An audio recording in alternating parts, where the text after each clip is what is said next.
The night was supposed to be quiet, the kind of night where the city exhales after a day of noise and ambition. The Pacific wind pressed gently against the windows of the Monroe residence, a glass and steel condominium that clung to the San Francisco skyline like a silver jewel, suspended above the bay. Beneath it, the streets shimmered with reflections of passing headlights, and the Golden Gate Bridge in the distance was nothing more than a red silhouette drawn against a navy sky.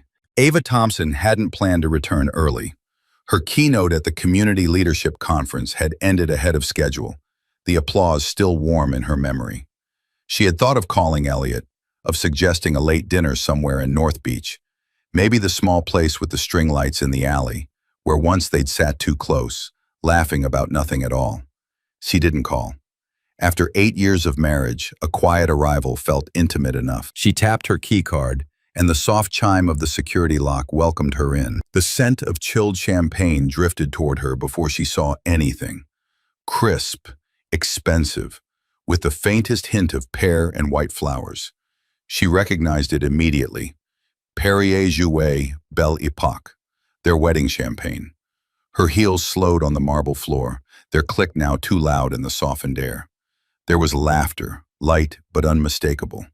Elliot's laughter. The sound that had once wrapped around her like a promise. The living room opened before her like a stage. Floor-to-ceiling windows framed the glittering expanse of the bay, but it was not the view that seized her breath. It was Elliot. Elliot on their ivory sofa, with a woman draped carelessly across his lap. Hannah. She was younger, her blonde hair spilling down like a silk river over his shoulder. Their bodies spoke the language of easy intimacy, her hand resting on his chest, his fingers tracing lazy patterns on her thigh. The untouched second glass on the table had been meant for no one but her. Ava froze at the doorway. She had once imagined what betrayal might look like. A slip of the tongue, a suspicious message, maybe a scent on his shirt. But never this. Never here, in the home she built with him, where their laughter once lived. For a long moment, the room did not move. Only the sound of the clock on the far wall counted her heartbeat. It wasn't the affair itself that sliced through her. It was the expression on Elliot's face when he finally looked up. No panic, no guilt, just mild irritation, as though she had walked into a meeting without knocking. "Ava," he said simply, her name flattened of all tenderness. "You're home early." He didn't push Hannah away. He didn't straighten his shirt. He didn't rise. The woman turned to look at her with the calm gaze of someone who already knew who she was, the wife. And yet, she wasn't startled. That absence of surprise was a blade. Ava's fingers tightened around the strap of her purse until it trembled. The wind outside seemed to pause. Inside, the edges of everything sharpened. The silver frame on the mantel, the droplets on the champagne bottle, the way Hannah's nails were painted the same shade of coral Ava had once worn for Elliot's birthday. When she finally spoke, her voice was almost a whisper. "How long?" Elliot sighed. Not like a man caught, but like a man inconvenienced. "It doesn't matter."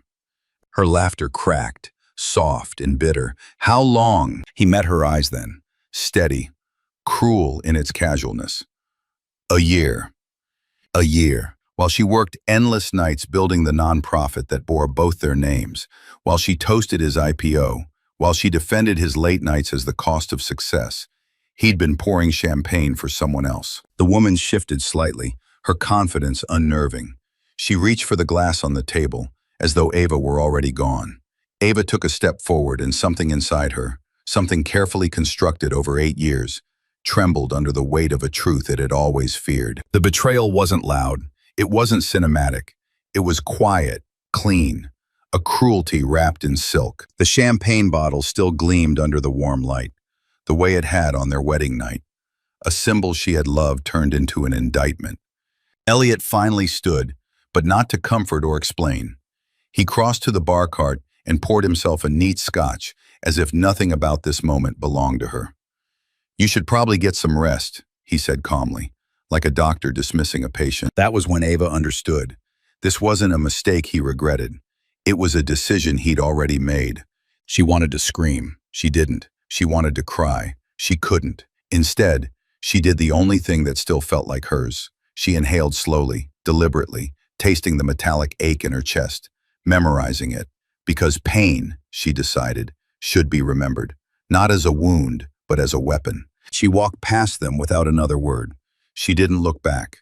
Behind her, Elliot's low voice murmured something to Hannah. She didn't need to hear it. Their laughter followed her down the hallway like smoke. Outside, the city still glittered, indifferent and magnificent.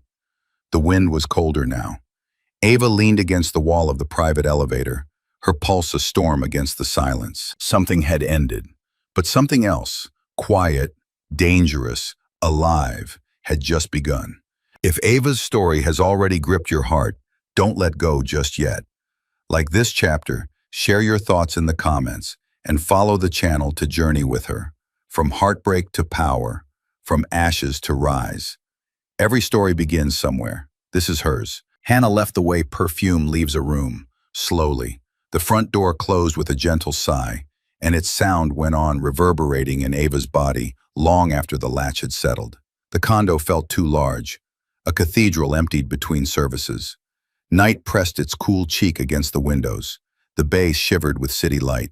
Somewhere down on the Embarcadero, a foghorn answered the water. Elliot did not move toward her.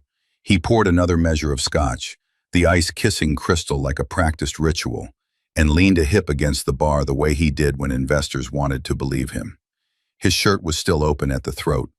A small thing, but suddenly indecent. "Ava," he began, voice even, "we should talk like adults." She stood very still, palms open at her sides, as if the room might mistake her for furniture if she breathed too hard. "Adults," she repeated, tasting the word for irony. What an odd place to start. He watched her over the rim of his glass, wary, calculating. "I don't want to fight." "No," she said, "you never did. You preferred consensus. It photographs better." A shadow crossed his face. Injury or annoyance, she could not tell. He set the glass down. "It isn't working anymore. You know that. We've been parallel. You with your cause work, me with the fund. We grew in different directions." She almost laughed. "You grew into Hannah?" "A year ago," he replied, and there was the flinch of truth. "You were always gone. Panels, donors, board retreats. And when you were home, you were somewhere noble I couldn't reach." "How strange," Ava murmured. "I thought nobility was a place we built together." He sighed, the sound of a banker closing a file. "I'm not trying to be cruel.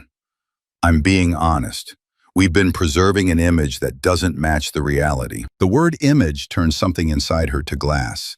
She could see the photographs on the mantle, launch parties, ribbon cuttings, the day the city named a scholarship after them. They smiled like people she almost recognized. So many smiles, so little air between them. "I didn't come home to debate branding," she said. "I came home to a stranger on my sofa." For a moment, his gaze softened, as if he remembered the girl who laughed in a North Beach alley under a line of paper lanterns. Then whatever softness was there folded itself neatly away.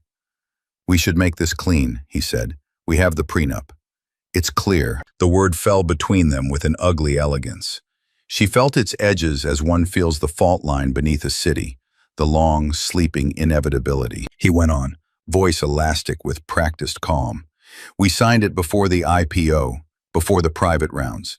You insisted on separate structures for your nonprofit anyway. It protects you, and it protects me." Protects.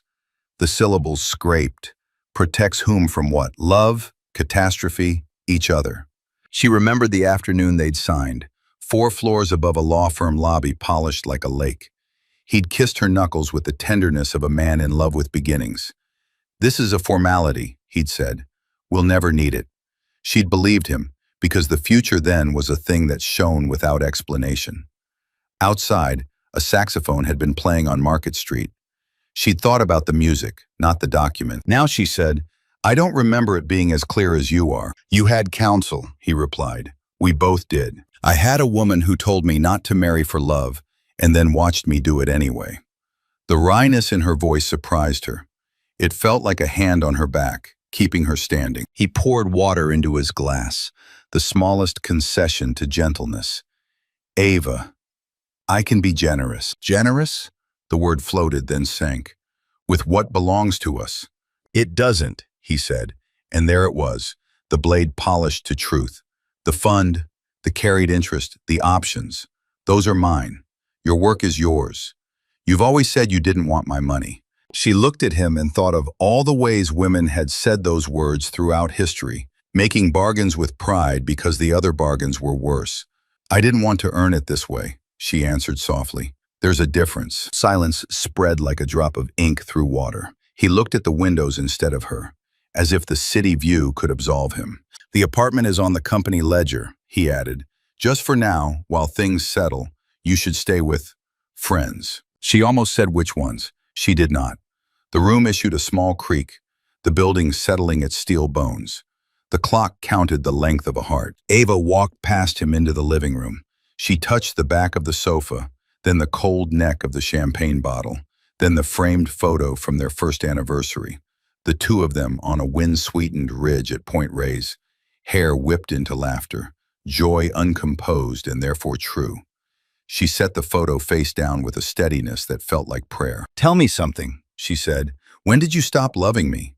Is there a date we can pin to the wall and point at, like a map? He hesitated, jaw working against an answer he would regret. Love changes. Into what? She asked. A tax structure? He closed his eyes briefly. Into something that didn't fit either of us anymore. She listened to his defense the way one listens to rain through glass. Distant, harmless to the skin, but merciless to the light. She realized he believed himself. That was the startling part. He had curated a story of their ending in which he was practical, unfortunate, perhaps even brave. In his telling, betrayal was a symptom, not a choice. She should have been furious. She should have thrown a glass, a word, a history. Instead, she felt a quiet rearranging inside her, like furniture moving in the dark.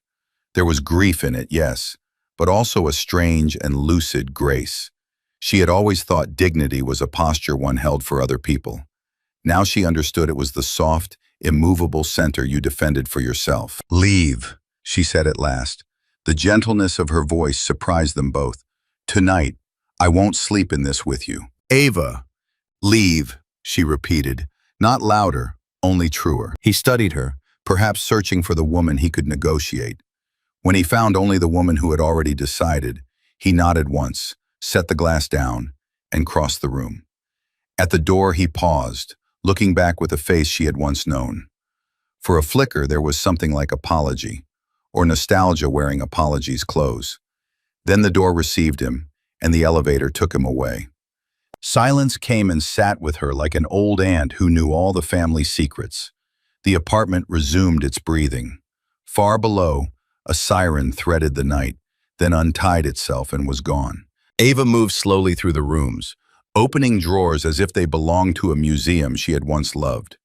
She gathered only what would fit in a weekend bag: 2 dresses, a leather notebook, a strand of pearls her mother had given her the day she left for college. In the study, a drawer slid out with a soft complaint. There, beneath a tangle of paper clips and the square coasters from the wine country inn they never went back to, lay the prenup. Copy initialed in blue. She took it to the dining table and sat. The paper was heavier than the moment deserved. She traced the paragraphs with her fingertip, reading the language that made 2 people manageable to a ledger. The clauses did not surprise her. What surprised her was the calm that opened like sky over water. She did not cry. Not yet. Tears would be for another room, another hour. On the last page, their signatures intersected like 2 birds crossing. She closed the folder and rested both hands on it. I believed you, she whispered to the empty air, to the girl in the photograph, to the woman she still was. I believed us. The heater exhaled. The fog moved in from the ocean as if to cover the city in a shawl.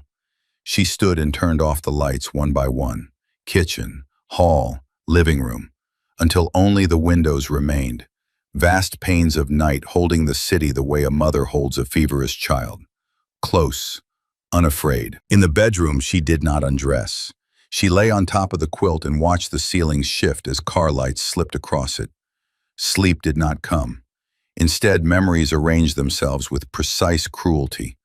The first time Elliot saw her speak at a fundraiser, his eyes bright with admiration. The afternoon he taught her to drive up Lombard in first gear. The way he held her on a ferry deck in a winter storm, unafraid of wind. By dawn, the room had acquired the pale color of surrender. Ava rose, washed her face, and looked at her reflection. The woman in the mirror was not ruined. She was altered. There was a line at the mouth she did not remember earning. It suited her. She made coffee she did not drink, put the prenup in her bag, and took one last look at the home that had learned her silences. On the way out, she lifted the anniversary photo and set it back upright. The two laughing people stared out into a day that had not yet learned what it would cost them to be happy. On the threshold, she paused and did something she could not have explained.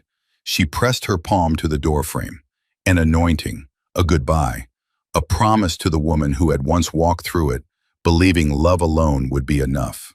Then she stepped into the hall and let the door close quietly behind her, patient as tide. In the steel hush of the elevator, Ava felt the first true thought of mourning. This is not where I end.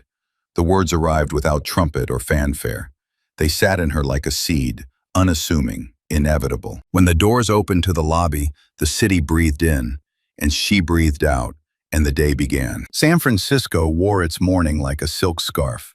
Fog laid gently over the hills, the streets rinsed with a pearly light that made even the fire escapes look ceremonial.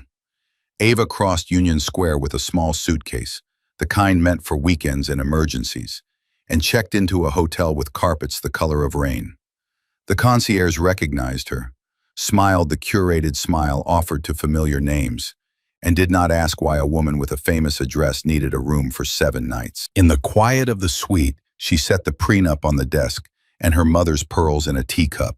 The room smelled faintly of lemon oil and the sea. She changed into a simple black dress, wrapped her curls into a low knot, and opened her laptop. Emails waited with the patience of bad news. The first was from a gala chair, all empathy and exit routes. We know you're navigating a private transition. Perhaps it's best if we release your co-chair role for this year's event and revisit next season. The next from a donor who preferred neutrality. Given the optics surrounding Elliot's fund, we should temporarily suspend public partnerships until things settle. A third from a board member, someone who had once kissed her cheeks at every meeting, offered her a sabbatical so she could focus on wellness. A sabbatical. From her own work of persuading the city to fund schools and shelters and second chances. She read each message twice, not because she doubted the words, but because she wanted to witness the exact moment a circle closed. Her phone vibrated with the over-cheerful pulse of a calendar notification. Brunch with the Arts Council. She went anyway. The restaurant in Hayes Valley was all white tile and eucalyptus in glass bottles, the tables busy with women whose jewelry chimed when they laughed. She arrived on time. The group did not look up at once. When they did, it was with fragile smiles, a choreography of welcome and distance. "Darling," a woman in linen said, half rising to air-kiss a cheek. "You look composed." It was meant as kindness. It sounded like critique. Seats had been saved, but not near the center. Ava chose a place by the window, where the leaves outside cast dapples across her napkin. Talk skittered over the surface, season programming, a visiting conductor, the sudden bravery of a board treasurer who had once needed permission to speak. Elliot's name perched unspoken among the coffee cups. When the check came, someone reached for it with the quickness of a person who believes generosity is a currency that erases debt. On the sidewalk afterward, the women folded her into remarks that felt like lace, pretty, intricate, easily torn. "Text me. Let's do a walk soon. You must rest." She nodded and watched them part like birds at the sound of a siren. By afternoon, the ripples had become undertow. A boutique emailed to say the dress she had pre-ordered would regretfully be delayed due to supplier constraints. The gym texted about a membership review. Her driver, a man who'd known how she liked the radio low at dawn, called to apologize. The car service had been contracted through Elliot's company. The account was closed. At a cafe in the Mission, the barista, who remembered her order and the cause she was raising funds for that week, slipped an extra shot into her cup. He tucked the receipt under the saucer, eyes kind and unprying. "On the house," he said, as if kindness were a secret he was letting her keep. The gesture loosened something at the base of her throat. She found an empty table and let the coffee sit until the steam wandered off and left only heat. Her inbox chimed again. A private message, unsigned. He's telling people you were never really in it, only for the optics, that the nonprofit was your consolation prize. Watch your back. She read it twice, then a third time, not because she believed the lie, but because she knew how lies found oxygen in rooms where she once breathed easily. Ava closed the laptop and let the cafe's human music warm her. The soft percussion of spoons, the alto of conversation, the door's small bell. Outside, Valencia Street paraded its easy courage. Murals, bicycles, a child in a red raincoat stomping a puddle already moved on from yesterday. She watched the child's mother laugh and whisper something into small ears. The puddle, chastened, reflected the sky. That evening, she walked alone along the Embarcadero, the bay wearing a necklace of lights. Couples drifted by in the ordinary intimacy of shared weather. She thought of all the rooms she had entered as half of a sentence. How many doors had opened because Elliot's name preceded hers like a trumpet? She had done good work inside those rooms, real work, the kind that rearranged budgets and turned handshakes into scholarships. But she could not lie to herself about the architecture of access. Now that architecture was retracting, stairs folding into walls, as if the building itself had decided it never knew her. At the hotel, the night clerk handed over a narrow envelope. No note, only a receipt. Her room extended by someone else's card. She wrote a firm refusal and slid it back, the motion an assertion of scale. I am not a patronized woman. I am a paying guest in my own life. Sleep found her in fits. She woke pre-dawn to the gray permission of a city not yet performed. In the mirror, she saw what loss had sculpted. A quieter mouth, eyes that had learned to hold their own light. She did not paint courage on her face. She buttoned it into her blouse. At 9, a meeting in the office of a foundation where she had once been the favored whisperer of impossible asks. The glass doors opened to a lobby with a living wall and a receptionist with a perfected smile. The director greeted her with practiced warmth and offered tea in a room arranged for candor. They talked about strategy, impact, the season ahead. At the end, the director folded her hands with the air of a woman closing a ledger. Ava, the board feels it's prudent to pause visible collaborations just now. We admire you, we truly do. But you understand optics. Optics, again, a city in love with its mirrors. I understand, Ava said, not because she agreed, but because wrestling with smoke is a waste of breath. On the sidewalk, the wind lifted the corner of her scarf. The street smelled of brine and roasted coffee, and a bakery learning the morning. She stood very still and let the feeling come. Not just grief, but insult. A thread of anger braided cleanly through it. Anger, she realized, is not the opposite of grace. Sometimes it is the shepherd that leads grace where it needs to go. Her phone rang. Miss Thompson? The voice was brisk, a woman's. My name is Marisol Reyes. I'm in compliance at Monarch Bank. I apologize for the hour, but a series of wire activities have come to my desk that concern accounts associated with Monroe Capital and a household profile ending in 07. There may be discrepancies with disclosures. I thought you should be aware. The words organized themselves slowly, like soldiers moving into formation. Wire activities, discrepancies, disclosures. A different kind of circle, opening. Ava thanked her and asked for a time to meet. She hung up and stood in the middle of the wind. A cable car rattled past, tourists laughing, a man in a navy peacoat holding the rail with one hand and his lovers with the other. Somewhere, church bells counted 10. By late afternoon, the text threads had thinned. The women who once scheduled her for every table now trusted silence to do the talking. She walked through Nob Hill, past hydrangeas bruised by fog, past windows where people practiced piano and kindness. A small dog in a blue sweater paused to inspect her ankle and then, satisfied, continued his optimism up the block. In the hotel lobby, she paused by a mirror she had ignored for years, the kind that tries to flatter everyone. It did not flatter her. It told the truth gently. The woman looking back had been edited out of a life and was already line editing a new one. She thought of circles and how they vanish, not with thunder, but with erasure so soft you might miss it if you are not listening for absence. Her phone lit with a final message before evening. An event photographer sending proofs from last month's black tie. the one where Elliot had stood a step ahead of her in every frame, as if accidental.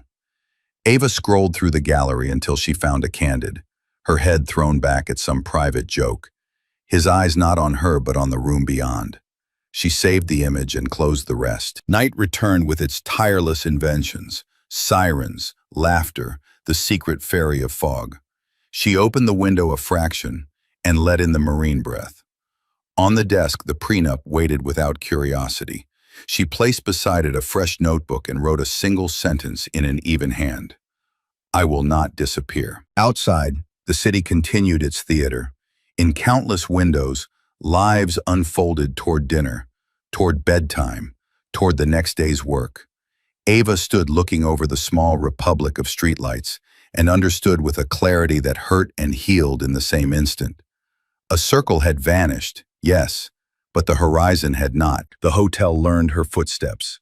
By the third night, the corridor lights rose a fraction of a second quicker as she approached.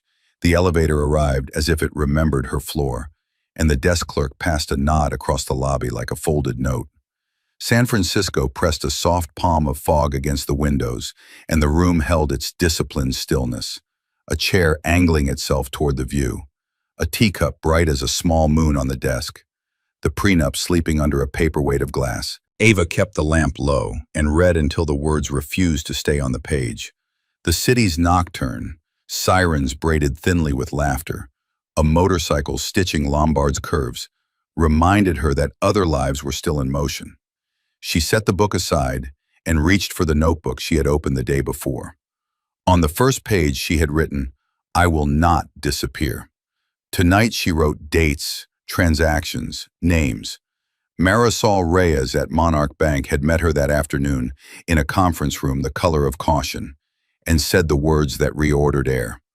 Wire activities, offshore vectors, misaligned disclosures. She had not promised more than a formal review. She had not promised less. After midnight, when the foghorn voiced a sorrow as old as ships, the phone on the desk vibrated and crawled slightly across the wood. Unknown number.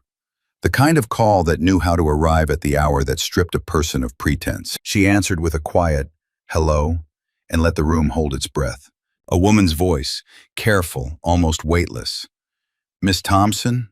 The consonants were pressed down, the vowels threadbare.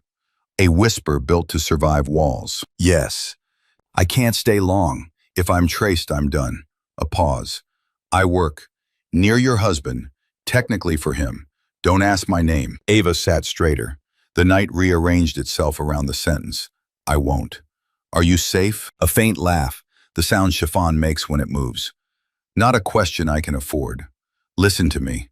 There are entities, shells. He has a habit of naming them like constellations. Aquila Pacific, Lyra Blue, Sendana Holdings. He thinks poetry can launder anything. Ava's pen found the page. The names landed in ink like coordinates, waiting for a map. Where? Cayman, BVI, a transit through Singapore.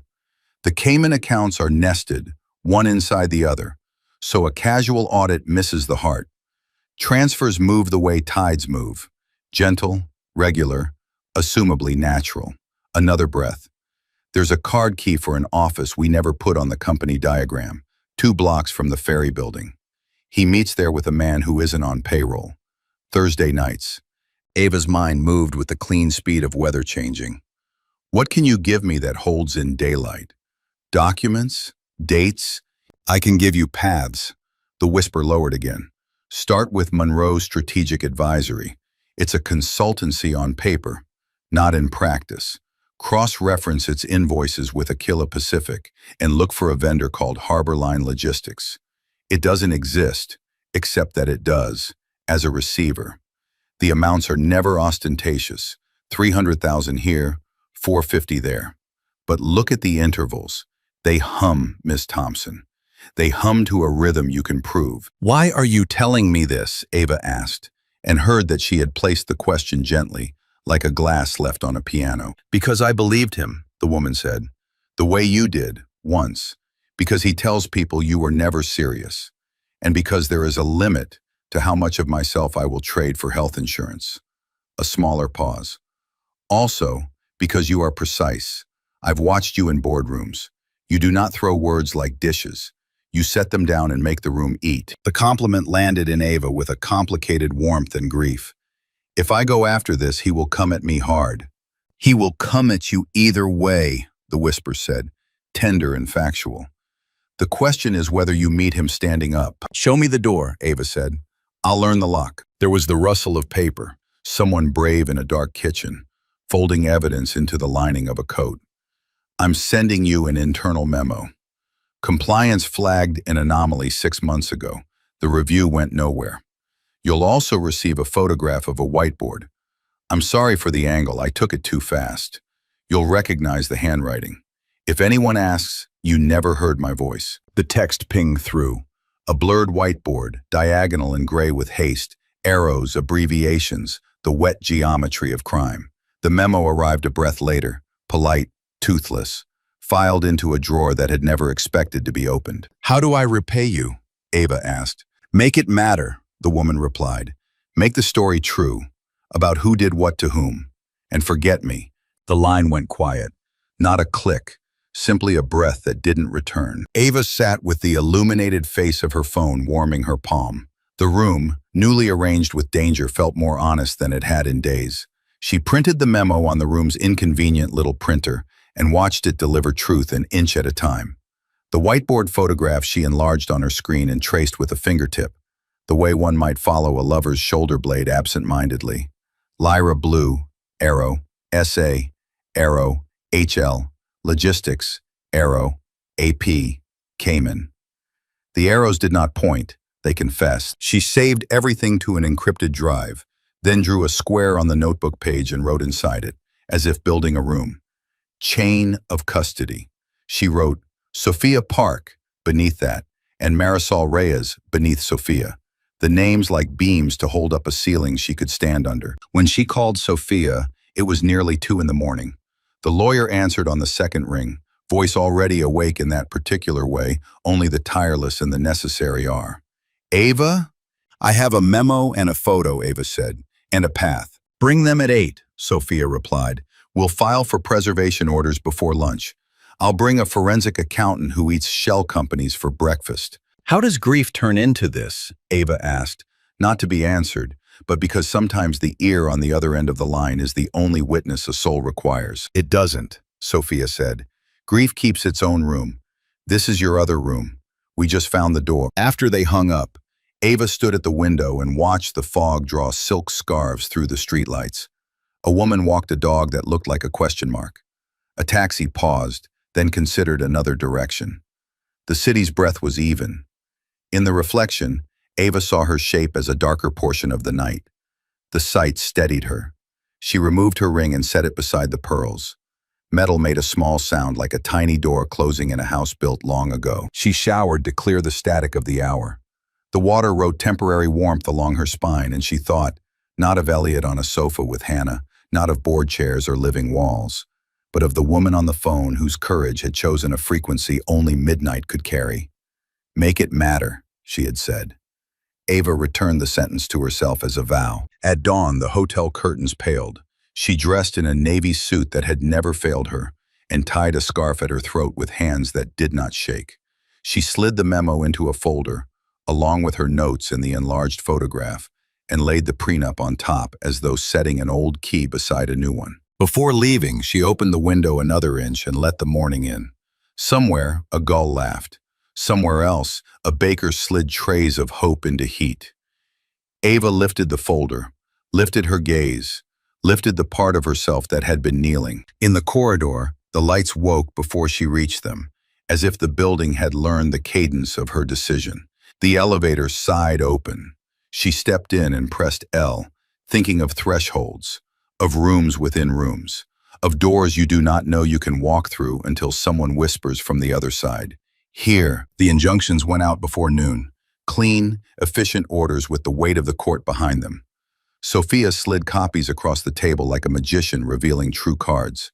The forensic accountant, a woman with a quiet smile and a predator's patience, marked the memo in the blurred whiteboard with colored tabs. We follow the rhythm, she said. People who hide money keep time like musicians. They can't help it.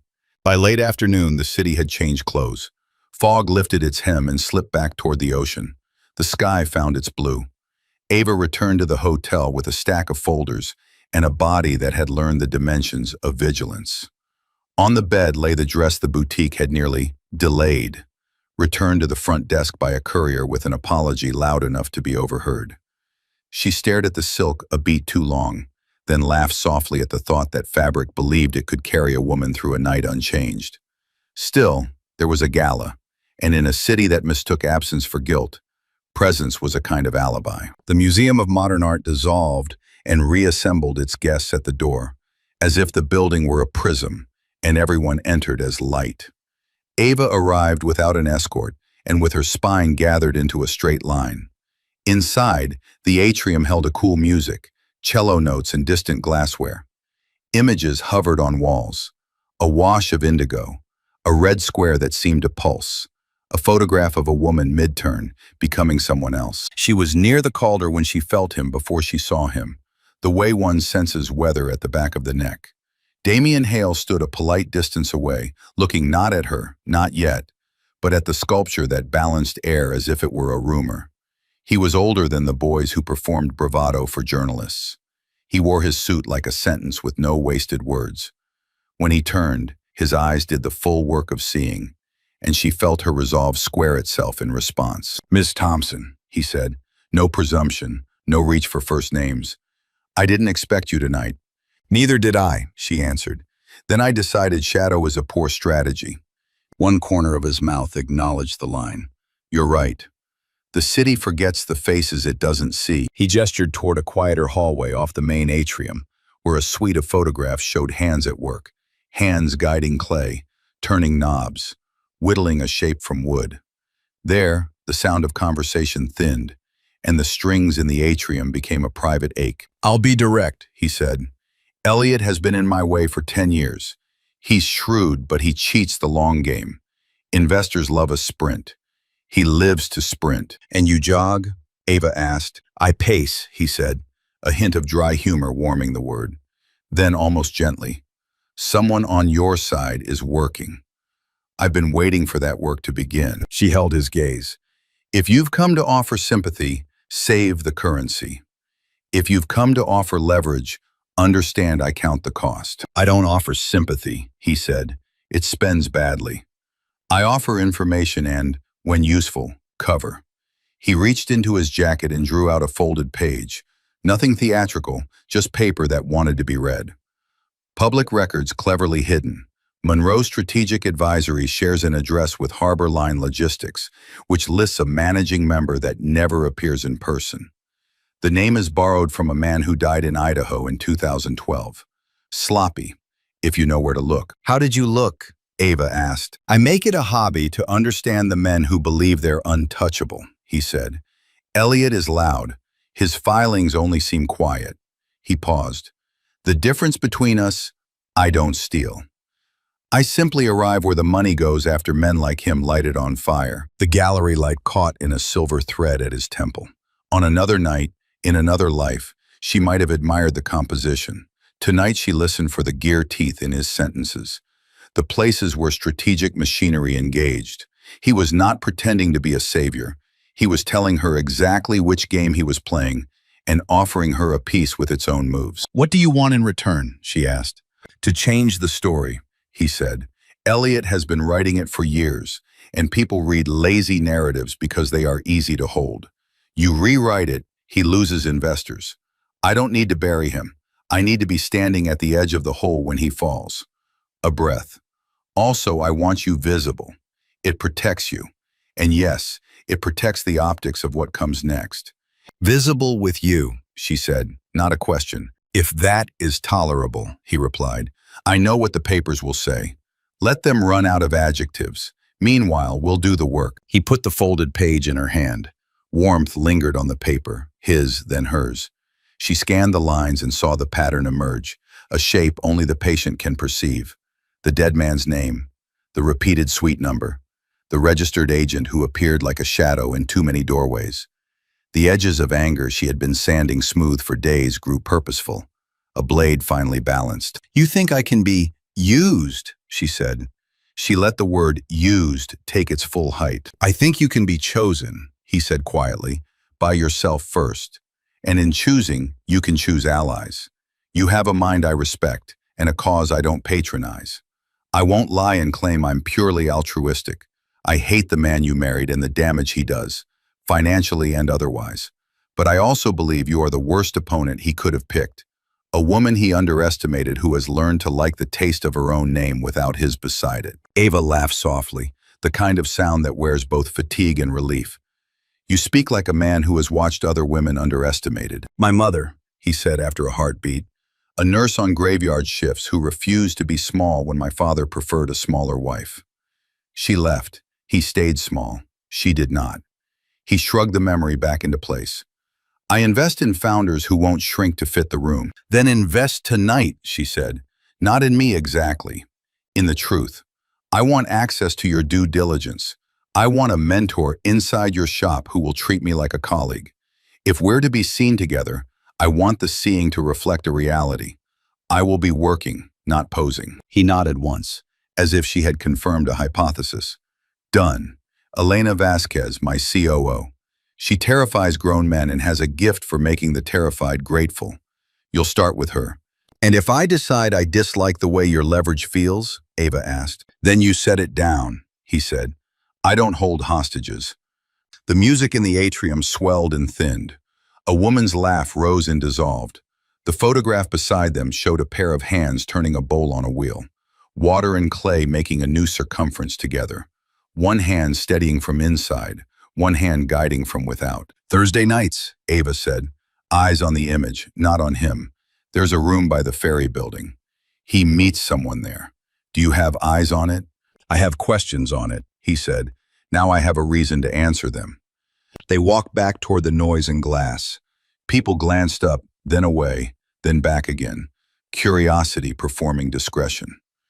Damien did not touch her. He simply matched his stride to hers and let the room do arithmetic. At the edge of the crowd, he said, You have a decision to make. I already made it, she replied, at 2 a.m. over a bad printer and a better memo.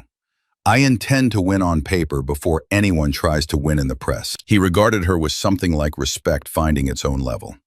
Then we begin tomorrow. My office at 9. I'll have Elena clear her morning. Don't clear it, Ava said. Double it. And send me your files tonight. Another of those slight, not quite smiles. You'll have them within the hour. A server passed with a tray of flutes. Ava took one and held it without drinking. The bubbles climbed with insistence and died quietly at the rim, the way hopes do, and also plans if you let them. She set the glass on a ledge and turned back to the room that had once felt like a home, and now felt like a stage she was finally ready to use. Ms. Thompson, Damien said, and this time her name did something different in his mouth. It made space. For what it's worth, I am sorry for the part that is personal. For what it's worth, she answered, I intend to make the part that is structural answer to the part that is personal. They did not shake hands. They had both already offered more than palms. He inclined his head, an old-fashioned courtesy that, in his case, did not rust. Then he moved into the crowd with the disturbing grace of a man who knew how to arrive everywhere on time. Ava remained by the nearest window, looking down at a city that had mistaken her for a shadow. She watched its lights come on one by one, like understanding. In her bag, the page he'd given her warmed the leather. On her phone, a new email arrived. Vasquez, Elena. Hale Ventures, tomorrow, 9 o'clock. Bring your mind. She smiled, small, private, precise, and let the moment settle into its proper place. Not a rescue, not a seduction, but the crisp click of a lock finally throwing because she had learned the pattern and turned the key. Morning found the city unbuttoning itself from fog. Ava crossed Market Street with a folder pressed to her ribs like a second sternum and took the elevator up to Hale Ventures, where the air held that particular hush of rooms built for decisive sentences. The reception plants were glossy without pretending to be tropical. The glass didn't show off, it clarified. Elena Vasquez was waiting in a conference room with long windows and a whiteboard already half covered in quiet geometry. Boxes, arrows, a tide chart of cash. Elena's hair was pulled back in a severe part that made her eyes kinder, not colder. She gestured to coffee, to a chair, to the seat at the table that was not ornamental but prepared. "I read your notes," she said without greeting, her voice warm in a way that did not invite laziness. "You don't waste ink." "Good. Let's not waste breath." They began with the memo, the whiteboard photo, the shell names that had arrived like constellations at midnight. Elena transcribed and translated, turning secrecy into arithmetic. "He keeps his entries small," she said, tapping a pen in even time. "But small crimes repeated are not small crimes. They're habits." Damien entered without ceremony and took the chair beside Ava, not at the head. The hierarchy in the room was competency, not furniture. He listened while Elena sketched the route. Monroe Strategic Advisory, Arrow. Harbor Line Logistics, Arrow. Aquila Pacific, Cayman, Arrow. Lyra Blue, BVI. At each juncture, he asked one question only. Who else sees this? As if privacy were the oxygen of wrongdoing, and he meant to thin the air. Ava kept pace. She had arrived prepared to be trained, not displayed. She offered, adjusted, cut. She replaced adjectives with numbers, indignation with structure. When Elena assigned tasks, Ava took the ones that would stain her hands and her time. Reconciling invoice sequences, plotting transfer intervals against press releases, cross-checking director names against obituary databases. It felt like washing a truth too long left sticky. At 10, Sophia joined by video, the percussive relief of a woman in litigation mode. Preservation orders are live. We'll need an affidavit for the midnight memo and the whiteboard photo. Chain of custody matters. Ava, no editorializing. Facts, time, receipt. Understood, Ava said, and felt how far she had come from the girl who believed sincerity could substitute for procedure. By noon, the shape on the board was undeniable, deliberate, patient, almost elegant. Elena stepped back, capped the marker, and said the sentence that made the room lean toward afternoon. It's enough to hold in court, and it's more than enough to scare him. As if conjured, Ava's phone lit with Elliot's name. She let it ring to the end, the old reflex to answer locked now behind a pane. The second call she took, not with a hello but with silence. His voice arrived already high with a kind of injured authority.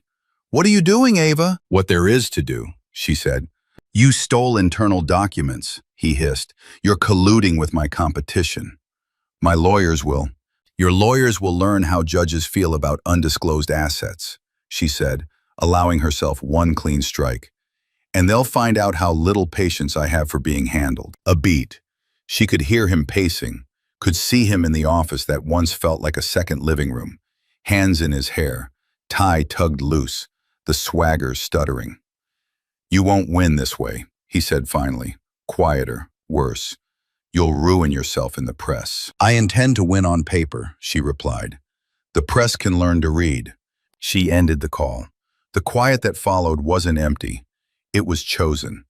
"Good," Elena said mildly. "Now back to work." They planned the evening. Thursday was one of the nights the Whisper had named. The room near the ferry building appeared in property records only as Suite 402.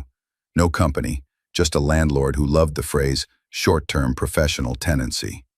Damien's security chief, a woman named Ree with a marathoner's patience, would keep eyes outside. Sophia would be on call with a judge who understood the difference between vigilance and voyeurism. Ava went herself. She insisted. "If I'm going to carry this into court," she said, "I need to know what my evidence smells like." Dusk poured itself into the Embarcadero, copper at first, then blue. Office windows lit like a grid of tiny stages. Ava wore flats and an old navy coat that had never asked to be admired.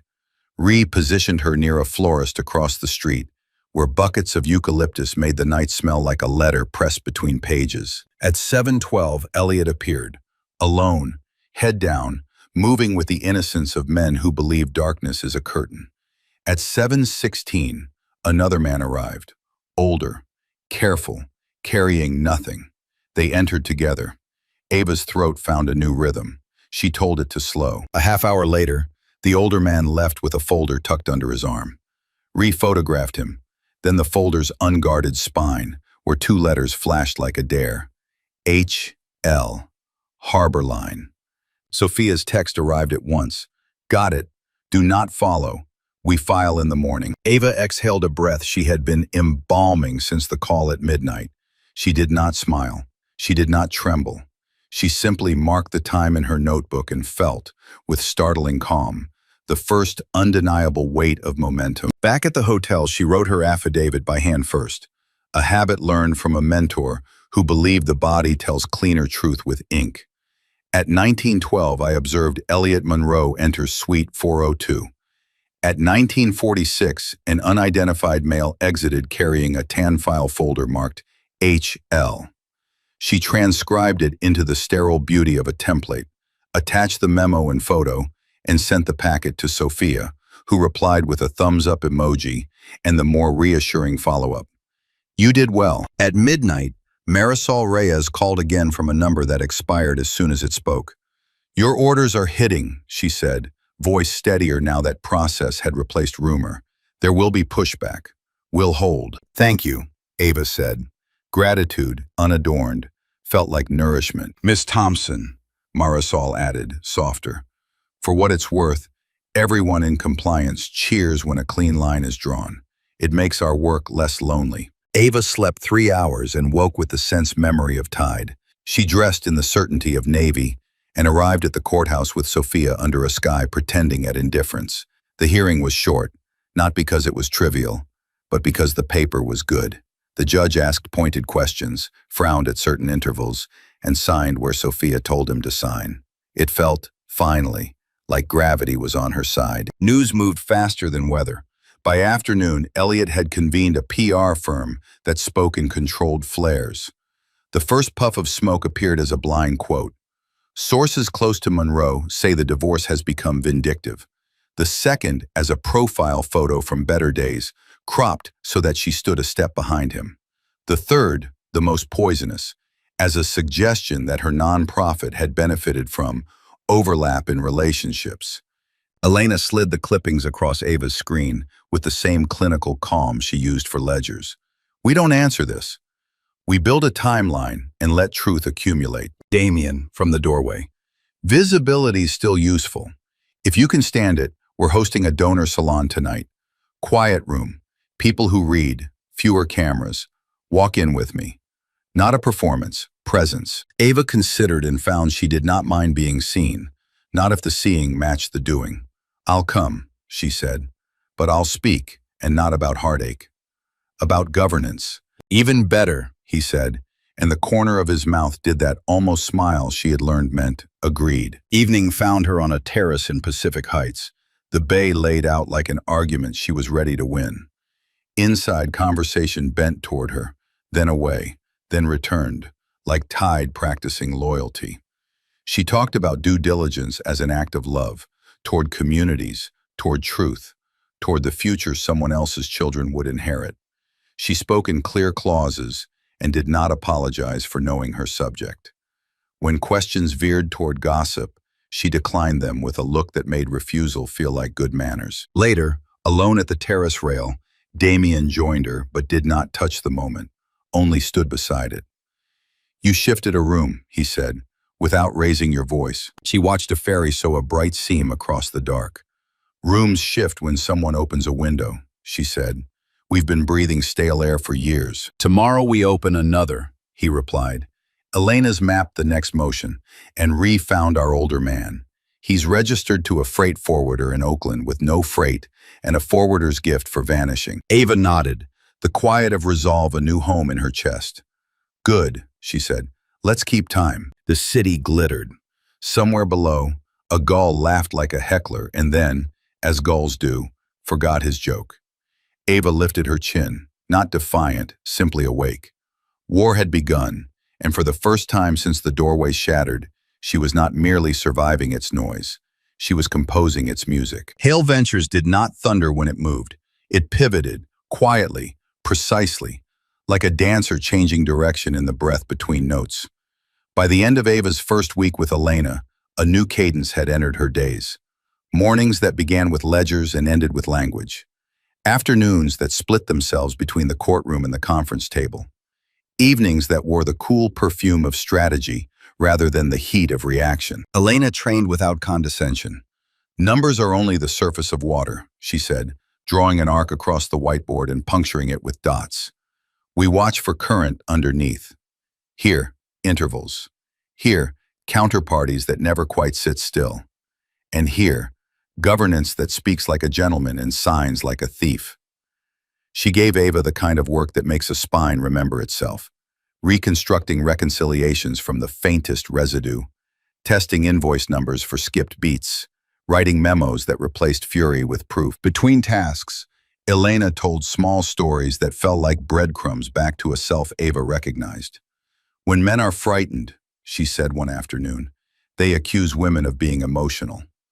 We give them a better fear, precision." Ava learned to love the patience of method. She came to relish the discipline of not saying the clever thing in the deposition when the plain thing would break the lock. Her handwriting grew smaller, her sentences grew straighter. She saw how the right verb could collapse a paragraph of argument into a single unavoidable step: concealed, not failed to disclose; moved, not rebalanced. She ironed truth with verbs until it lay flat. News tried to draft her into its theater. Profiles appeared with photographs from her past life, cropped to suggest that she had been standing behind Elliot by preference. A gossip column called her glacial. Elena slid the paper into the recycling with the same motion she used to shelve a file. "Glaciers move mountains," she murmured, and returned to the spreadsheet. If the city expected theatrics, it did not get them. It got presence. Damien kept his promise about visibility, but it felt less like staging and more like stewardship. He asked her to join diligence sessions, not to decorate them. In rooms where the air had once shifted to accommodate a husband's ambitions, it now sat level. When he introduced her at salons, he did not say divorcee or survivor or any other word that cut a woman to fit the mouth that spoke it. He said, "This is Ava Thompson. She is building the ethics we intend to invest in." Sometimes on late afternoons, he would step into Elena's conference room and listen to Ava explain a newly charted route of funds as if it were a coastline she had surveyed on foot. He had the useful habit of asking questions that were both narrow and kind. If this node fails, where does pressure move?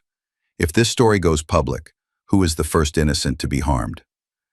She found she could answer him without translating herself, and that relief rang through her like crystal struck once and still singing minutes later. The city began to behave as if it remembered her face. Invitations returned, not to seats on the edge, but to tables where decisions were oxygen. The Arts Council asked her to lead a governance audit and accepted her condition that the findings be published whole, not sanded to please donors. A community bank requested her help designing a program for founders with ideas, but not collateral. At a roundtable with the mayor's staff, she proposed a public registry of nonprofit board conflicts. No one told her to smile. On a Tuesday that wore the sky like polished steel, Ava and Elena took a meeting with a pension fund that had grown tired of being told that due diligence was an inconvenience for people who liked to count. In a room that smelled faintly of pencils and coffee, Ava laid out the structure of a requirement set: anti-circular invoicing, real-time vendor verification, enforcement clauses with teeth. The trustees, men who had the good sense to be a little ashamed of not having asked for this sooner, nodded until the nodding became consent. "Why now?" one of them asked. "Why this level of rigor?" Ava considered and then said the first clean truth. "Because governance is the story a city tells itself about its future. If we allow the sloppy ending, we are complicit in the sequel." She did not blink. She did not soften. The pen in the trustee's hand stopped moving. Approval followed with the simplicity of rain finding gravity. She left the meeting with a document that felt less like a win and more like a hinge. That evening, at a quiet dinner with Elena and two women who ran a community development fund, Damien arrived late, rain caught in his hair like punctuation. "Apologies," he said, not to the table but to the room, and took the seat that did not diminish anyone else's. He listened while Ava described the pension protocols, and his mouth went thoughtful at the corners. "You just wrote a standard," he said. "No," Ava answered, aware of her own smile. "I wrote a reminder." "Those are harder to ignore," he said, and a warmth passed between them that had nothing to do with candles. The legal front advanced, not in leaps, but in steps that compound like interest. Sophia's motions landed with the weight of their own unadorned logic. The judge began to look at Elliot's counsel the way a teacher looks at a student repeating a bad excuse. Injunctions held.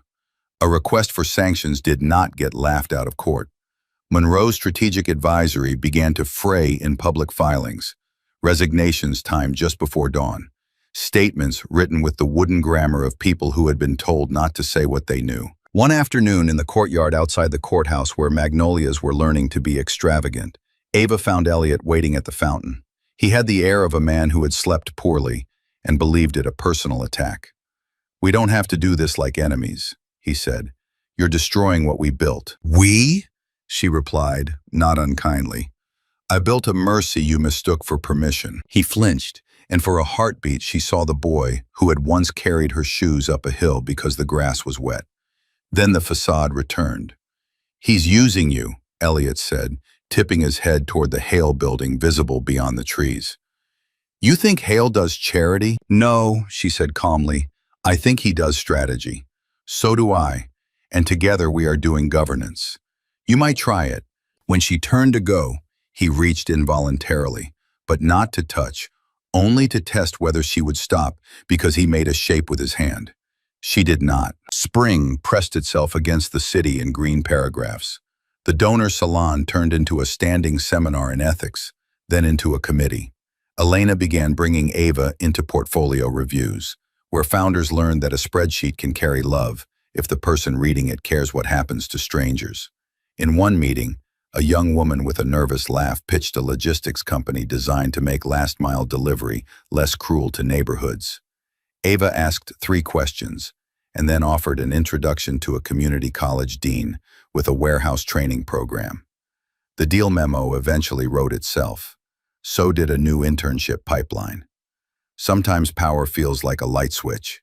Sometimes it feels like someone handing a key to someone else. At the museum, where the red square still pulsed without apology, Ava found herself standing again before the photograph of hands turning clay.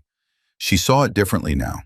The right hand steadied from within, while the left shaped from without. It was not a rescue, it was a geometry of trust. She felt movement behind her and knew it was Damien before he spoke. They stood without speaking a while, citizens of the same silence. When he did speak, it was with that particular care a man uses when the sentence matters. "You've been here every week." "I like the reminder," she said. "Form is what pressure makes of something soft." He nodded, a small acknowledgement of a shared thesis. "There's a dinner tomorrow," he said, almost offhand. "Investors, city people, some who characterize themselves as patrons because the word citizen scares them. Will you sit on my right and talk to them about the registry idea? They will argue. They need the exercise." "I'll come," she said, "but I won't soften the edges." "I'm asking for the edges," he said. He looked as if he might say more, and then did not. The not saying hung between them, not as avoidance but as choice, a respect for a room still being built. Ava felt, with a certainty that made her heart behave like something tamed, that whatever this was becoming, it was not being rushed. Power had shifted, yes, toward her name, her work, her definition of worth, but it had also broadened, like light turning from a spotlight into a morning. Outside, the late sun stretched the city long and gold. People moved along the sidewalks as if invited. Ava left the museum and crossed into that brightness with a gait she recognized as her own, neither hurried nor hesitant, a stride that understood it had somewhere to be and would arrive with or without applause. The city, in its hunger for spectacle, always thinks it knows a woman before she speaks.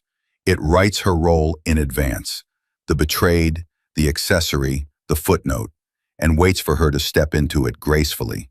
San Francisco had written such a part for Ava Thompson, the wife discarded for someone shinier, a cautionary tale meant to fade into society's polished glass. But Ava never read her lines. Spring turned the city into a restless stage. The jacarandas on Market Street released their soft violet confetti, and the newspapers began to warm to the scent of scandal. Elliot Monroe's empire, once described in reverent tones of innovation, now bled ink in the business section. Allegations of concealed assets, legal inquiry, shifting investor sentiment. She did not have to lift a finger. She had only to let the truth make its way to daylight. Yet Ava understood something deeper. Quiet victories die quietly. She could not let this be quiet. The evening of her first public address arrived with the cool precision of a well-set clock.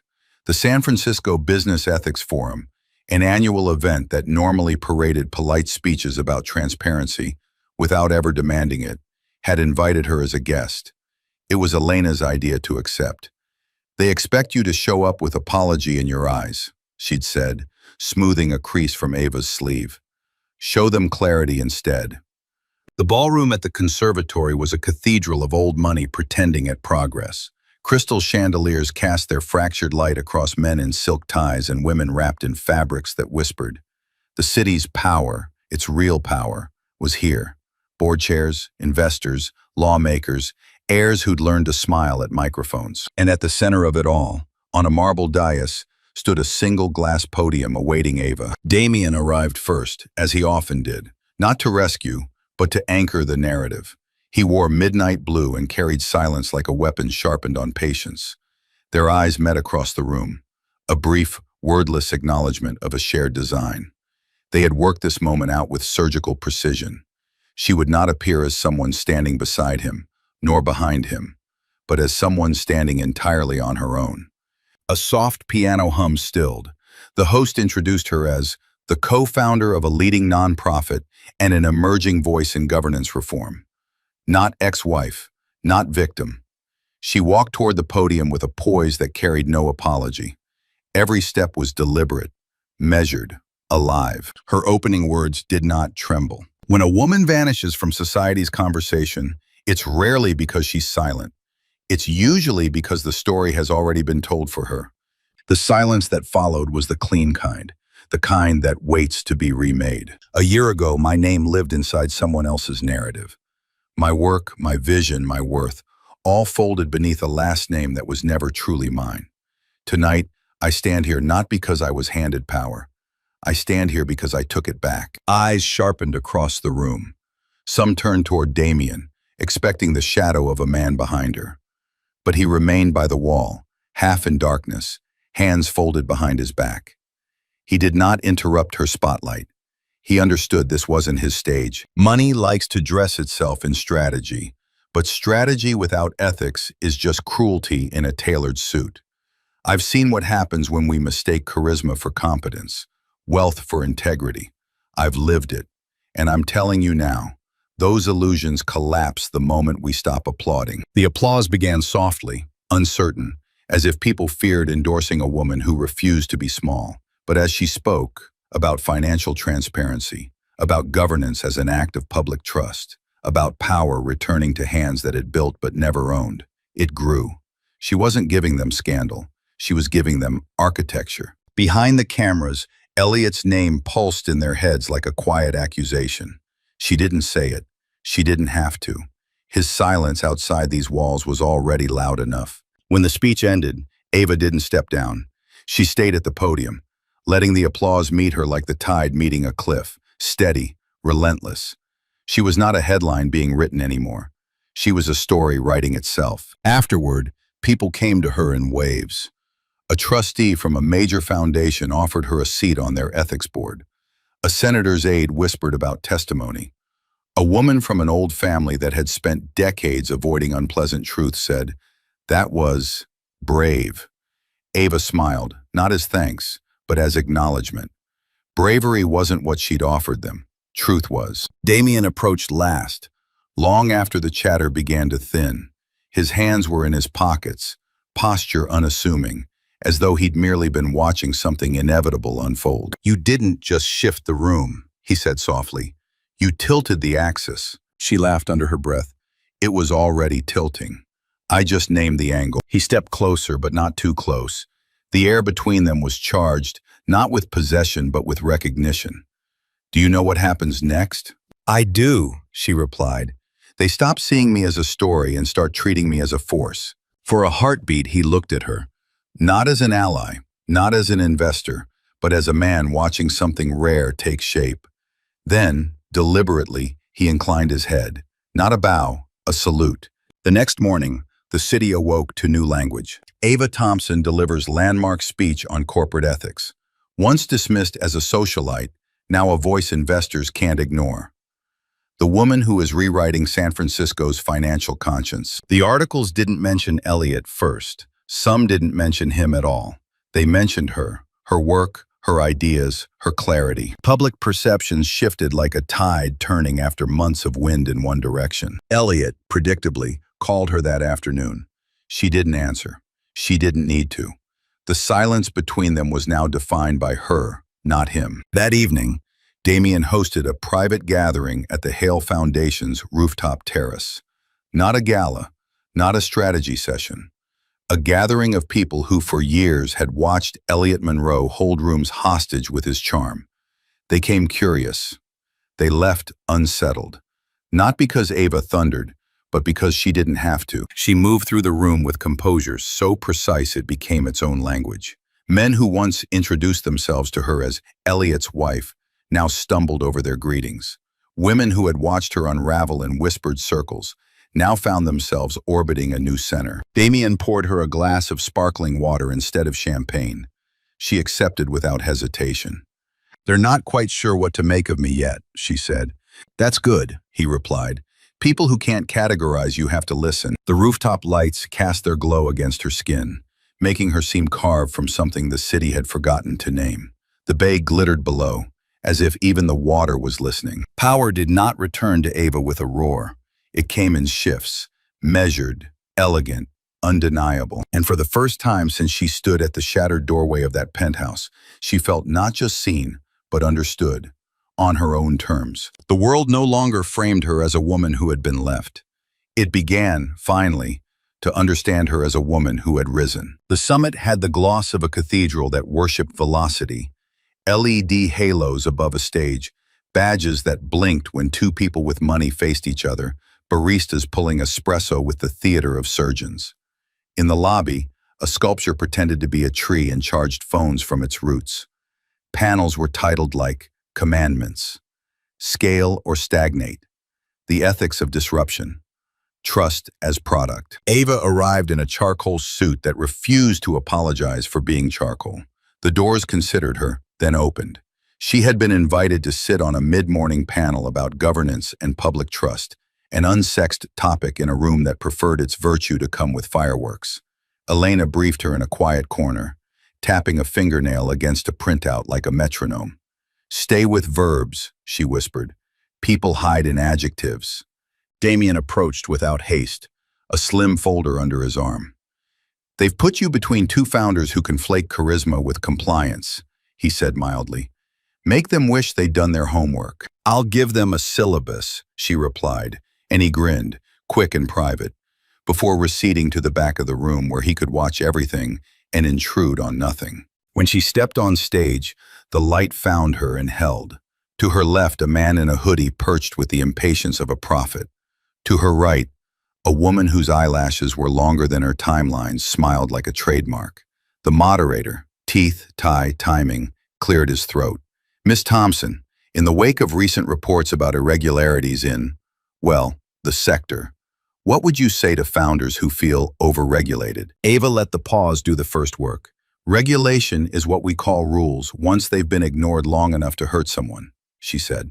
"Founders who resent accountability aren't building companies. They're rehearsing excuses." There was the soft intake of like-minded lungs. The hoodie shifted, then smiled as if he'd been gently corrected by a favorite professor. The lash line widened its eyes. The moderator recovered his rhythm and moved on, but the room had already tilted. During Q&A, Ava replaced monologues with structures. 3 steps for verifiable vendor onboarding. 2 ways to publish conflicts that make them less likely to metastasize. A single sentence for board minutes that binds future behavior. "We understood the risk and took it anyway," or "We didn't, and we won't again." The applause at the end was not thunder. It was agreement waking up. Back in the lobby, reporters formed damp little clusters around other names. Ava stepped toward the corridor that led to the smaller rooms where real conversations live, when a voice, familiar, impatient, touched her shoulder from across the air. Ava. She turned. Elliot stood at the mouth of the corridor like a man who had mistaken a hallway for a throne. He had cut his hair shorter, the better to look disciplined, and chosen a tie like contrition. Hannah was half a step behind, a white lacquer smile and a dress the color of expensive apologies. "We should talk," he said. "Not may we, not please." Ava looked at him the way an architect looks at an old blueprint. "We are surrounded by microphones," she said lightly. "Your favorite environment." He took a step closer. Someone's badge blinked hello against the back of his hand and then gave up. "The stories out there, they're distortions," he said. "You know how this works. Hale is manipulating optics. He faltered, recalibrated. "You're better than being used." "Hale is the least interesting part of this," she replied. "We are not talking about optics. We are talking about arithmetic." Hannah leaned in with the confidence of someone who thinks youth is an argument. "It's sad," she cooed, "that you're still so angry. Everyone can see you're making this personal." Ava smiled, a small, astonished thing, as if Hannah had mispronounced a common word. "My personal life is not an alibi for your accounting," she said. "Also, consider the geometry. When a woman insists on her boundaries, people call it anger. When a man raids a balance sheet, they call it strategy." A few heads turned. The badge at Elliot's wrist blinked twice as if embarrassed. He lowered his voice, which had never made him kinder. "Walk with me," he said. "We can find a room. We don't have to do this in public." "We did it in private for a year," she said. "Look where that got honesty." Color rose, then drained. Hannah caught his sleeve, a gesture meant to read as intimacy but curdled into possession on its way to daylight. "You don't have proof," she said to Ava, smile sharpening. "Not the kind that survives a courtroom." Ava looked past them down the corridor where a door had been propped with a folded program. The carpet ran like a red river toward a panel on data as promise. She spoke without heat, her voice level the way water finds level. "This morning a judge extended a preservation order that bears your company's name," she said. "This afternoon a compliance officer at Monarch Bank will deliver an affidavit. At 4 o'clock, a freight forwarder in Oakland will answer a subpoena about invoices from Harbor Line Logistics. None of this requires my anger. It requires a calendar." There is a moment in certain rooms when sound goes quiet without actually stopping. This was such a moment. Attendees slid by with the subtlety of people who wanted to hear without being seen hearing. Somewhere the sculpture tree flashed a notification like a warning. Elliot's mouth flattened, a line refusing to become a shape. "You think winning the press means winning the case. I think winning the case will teach the press to read," she said. Damien appeared at the far edge of the scene, not approaching so much as arriving. He was speaking to a woman from a pension fund, but his eyes, calm, assessing, held on the tableau long enough to let Elliot feel seen by someone he could not summon. He did not move toward them. He didn't need to. The room did that math for him. Hale at a distance, unconcerned. Ava at the exact center of her own gravity. Hannah tried again, softer this time, a practiced pivot to empathy. "Ava, you and we fell in love with the same man. It doesn't have to be ugly." "It already was," Ava said, and something like pity moved through her, brief, clean, uninterested in staying. "But ugliness isn't the end of a thing. It's often the beginning of the truth." The moderator from her panel hurried by and gave Ava a thumbs up, then stopped, blinking at the triangle he'd wandered into. "Ava, we'd be honored if you'd join the afternoon roundtable on fiduciary." "I'll be there," she said, without removing her eyes from Elliot. The moderator retreated, relieved to have rescued himself from meaning. Elliot's shoulders dropped a fraction. Beneath the architecture of grooming and threat, exhaustion showed its seam. "You could end this," he said, almost pleading now. "Take the settlement. Sign the NDA. We both walk away with dignity." Ava felt the old ache flare and then pass, like a scar reporting weather. "Dignity," she said, "is not something you can wire. It is the method by which one refuses to lie to oneself." He looked incredibly, suddenly young, as if he had borrowed a suit and was waiting to be told how to stand in it. Hannah's hand tightened on his arm, a directive more than a comfort. In the reflective sheen of a nearby display, Ava saw the three of them. A woman standing alone, a man held in place by the idea of himself, and the idea itself dressed in white. "Goodbye, Elliot," she said, because the scene had asked for a closing line, and because she had earned it. She turned. The corridor received her without ceremony. As she passed the sculpture tree, it pulsed a soft green. Damien peeled from his conversation and matched her stride without touching the moment, the way he had learned to do. "You didn't raise your voice," he said, gently impressed. "Noise is a tax," she answered. "I'm done paying it." They took seats in the round-table room. A city attorney cleared her throat and shuffled notes. Across the aisle, two founders tried to make their sneakers communicate nonchalance. Ava opened her notebook, dated the page, and wrote a single word at the top in the neat hand that had become her signature. "Proceed." Outside, the summit continued its pageant of innovation. Inside, the center of gravity had moved. Elliot remained in the lobby, a figure briefly unmoored, stamped by light that did not flatter. People passed him the way one passes an exhibit titled, "Formerly Essential." He reached for his phone, for a story, for the miracle of yesterday. Ava, meanwhile, leaned into the microphone and offered the room a new premise. That power, told the truth about itself, becomes stewardship. The air made space. Pens began to move. And if, on the edge of her vision, she caught Damien watching her with an expression that belonged to no one else, she did not correct for it. The heart recognizes its own weather. Let the city call this a showdown. She would remember it as calibration. The minute the instrument clicked from almost to true. The city had the washed, rinsed look of a page cleared for a final draft. Overnight rain had softened the edges of everything. Curbs, tempers, memory. Ava woke before the alarm and lay still beneath the hotel's thin quilt, listening to that particular quiet a room learns after it has held too many decisions. She watched the pale square of window brighten and felt, not dread, but a steadiness that had taken weeks to earn. There are days a life asks to be rewritten in ink. This was one. Sophia's office sat 3 floors above a bakery that spoke cinnamon into the street and made judges kinder at 11. The conference room's glass walls were frosted at eye level, an architectural courtesy that let seriousness breathe. On the table, briefs lay like orderly waves. Beside them, a plain folder with her name, as if fate had chosen a small font. Sophia entered in a dark suit that treated the hour as an equal. "We've been tendered a number," she said, sitting without preamble. 25. Structured, not performative. The NDA is muscular, but not obscene. It keeps the investor misconduct sealed. If you sign, she slid the folder across. You'll want to read Clause 7 twice. They always hide cruelty in 7s. Elena joined on video, hair pinned, eyes kind. Damien arrived last, silent as weather, and took the chair that faced the window. He did not open his notebook.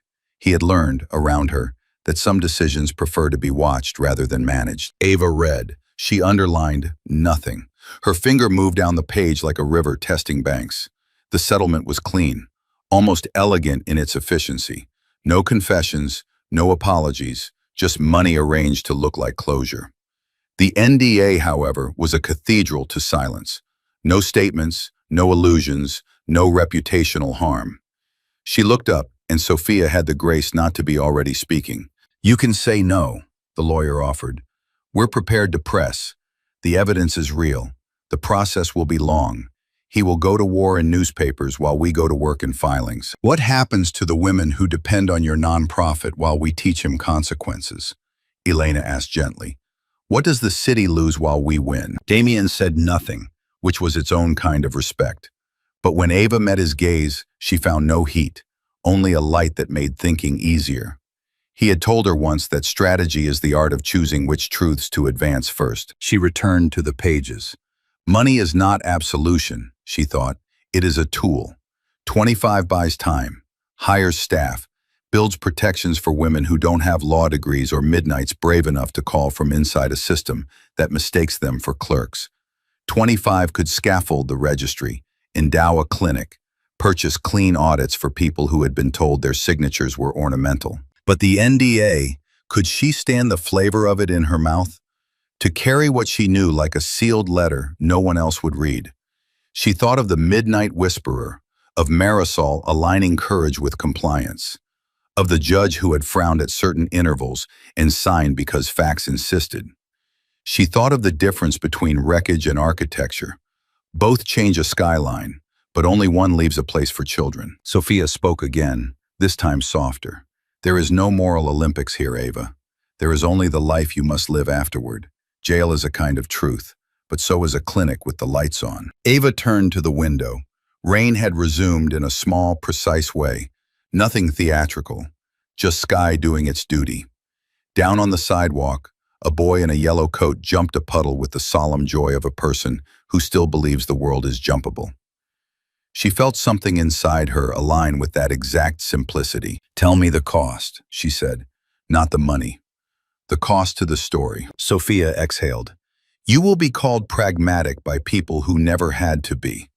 The women who needed a public hanging will be disappointed. You will disappoint the part of yourself that wanted to see him burn." "And the gain?" Ava asked. "A year of building without court dates. A platform that is yours alone. The freedom to make the structural answer the personal hurt begged for." She paused. "And the right to define victory as a future, rather than a bonfire." Ava closed the folder. For a beat, the room waited to see to whom she belonged. To anger, to principle, to the arithmetic of harm. She surprised them all by belonging to none but herself. "I'll take the settlement," she said. The words did not wobble. "Not because I forgive, because I prefer construction to spectacle.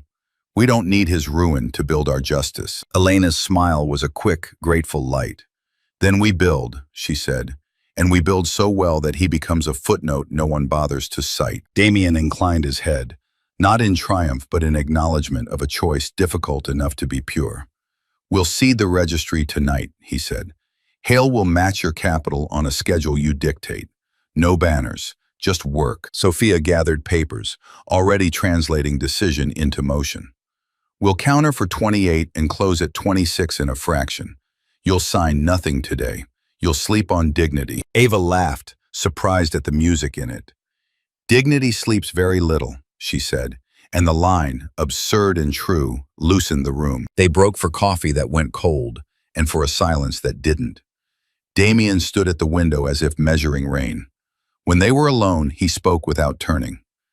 "This was the braver choice," he said, "not because it hurts more, because it will be invisible to people who only learn from fire." She joined him at the glass. "They can keep their bonfires," she said. "I want streetlights." He looked at her then, and she saw in his face a tenderness that asked for nothing, not even thanks. "You have a city's worth of them in you." The afternoon folded itself into signatures, edits, the choreography of closure. Clause 7 softened under Sophia's scalpel.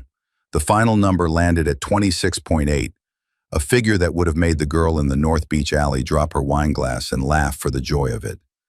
Ava did not laugh now. She wrote her name, slow and exact, and felt a chapter lay down and let another stand. At dusk, she walked alone along the Embarcadero. The bay wore the weather like silk. Ferries stitched light across water, and the bridge did its red arithmetic against a patient sky. She thought of all the ways a woman can win, and how few of them are legible to a crowd. She thought of Hannah and did not think of her long. She thought of Elliot and did not think of him at all. Her phone buzzed. A text from Sophia. "Effective tomorrow. Funds transferred to trust. NDA active at 9 a.m. I am proud of you in ways contracts have no language for." Another from Elena. "Registry pilot locked. You choose the first 3 nonprofits to audit. My team stands ready." And one, last, from an unknown number. "Thank you. We heard. We are not alone." The midnight whisper had found daylight. Back at the hotel, she opened her notebook and wrote 3 headings in that neat hand that had become a promise. Registry, clinic, training. Under training, she added, for compliance officers who want to whistle without jumping alone. Under clinic, legal triage for women who are told derailment is destiny. Under registry, name the thing so it cannot pass as a shadow. She closed the book and set it beside the pearls. Outside, the rain thinned to the gentlest insistence.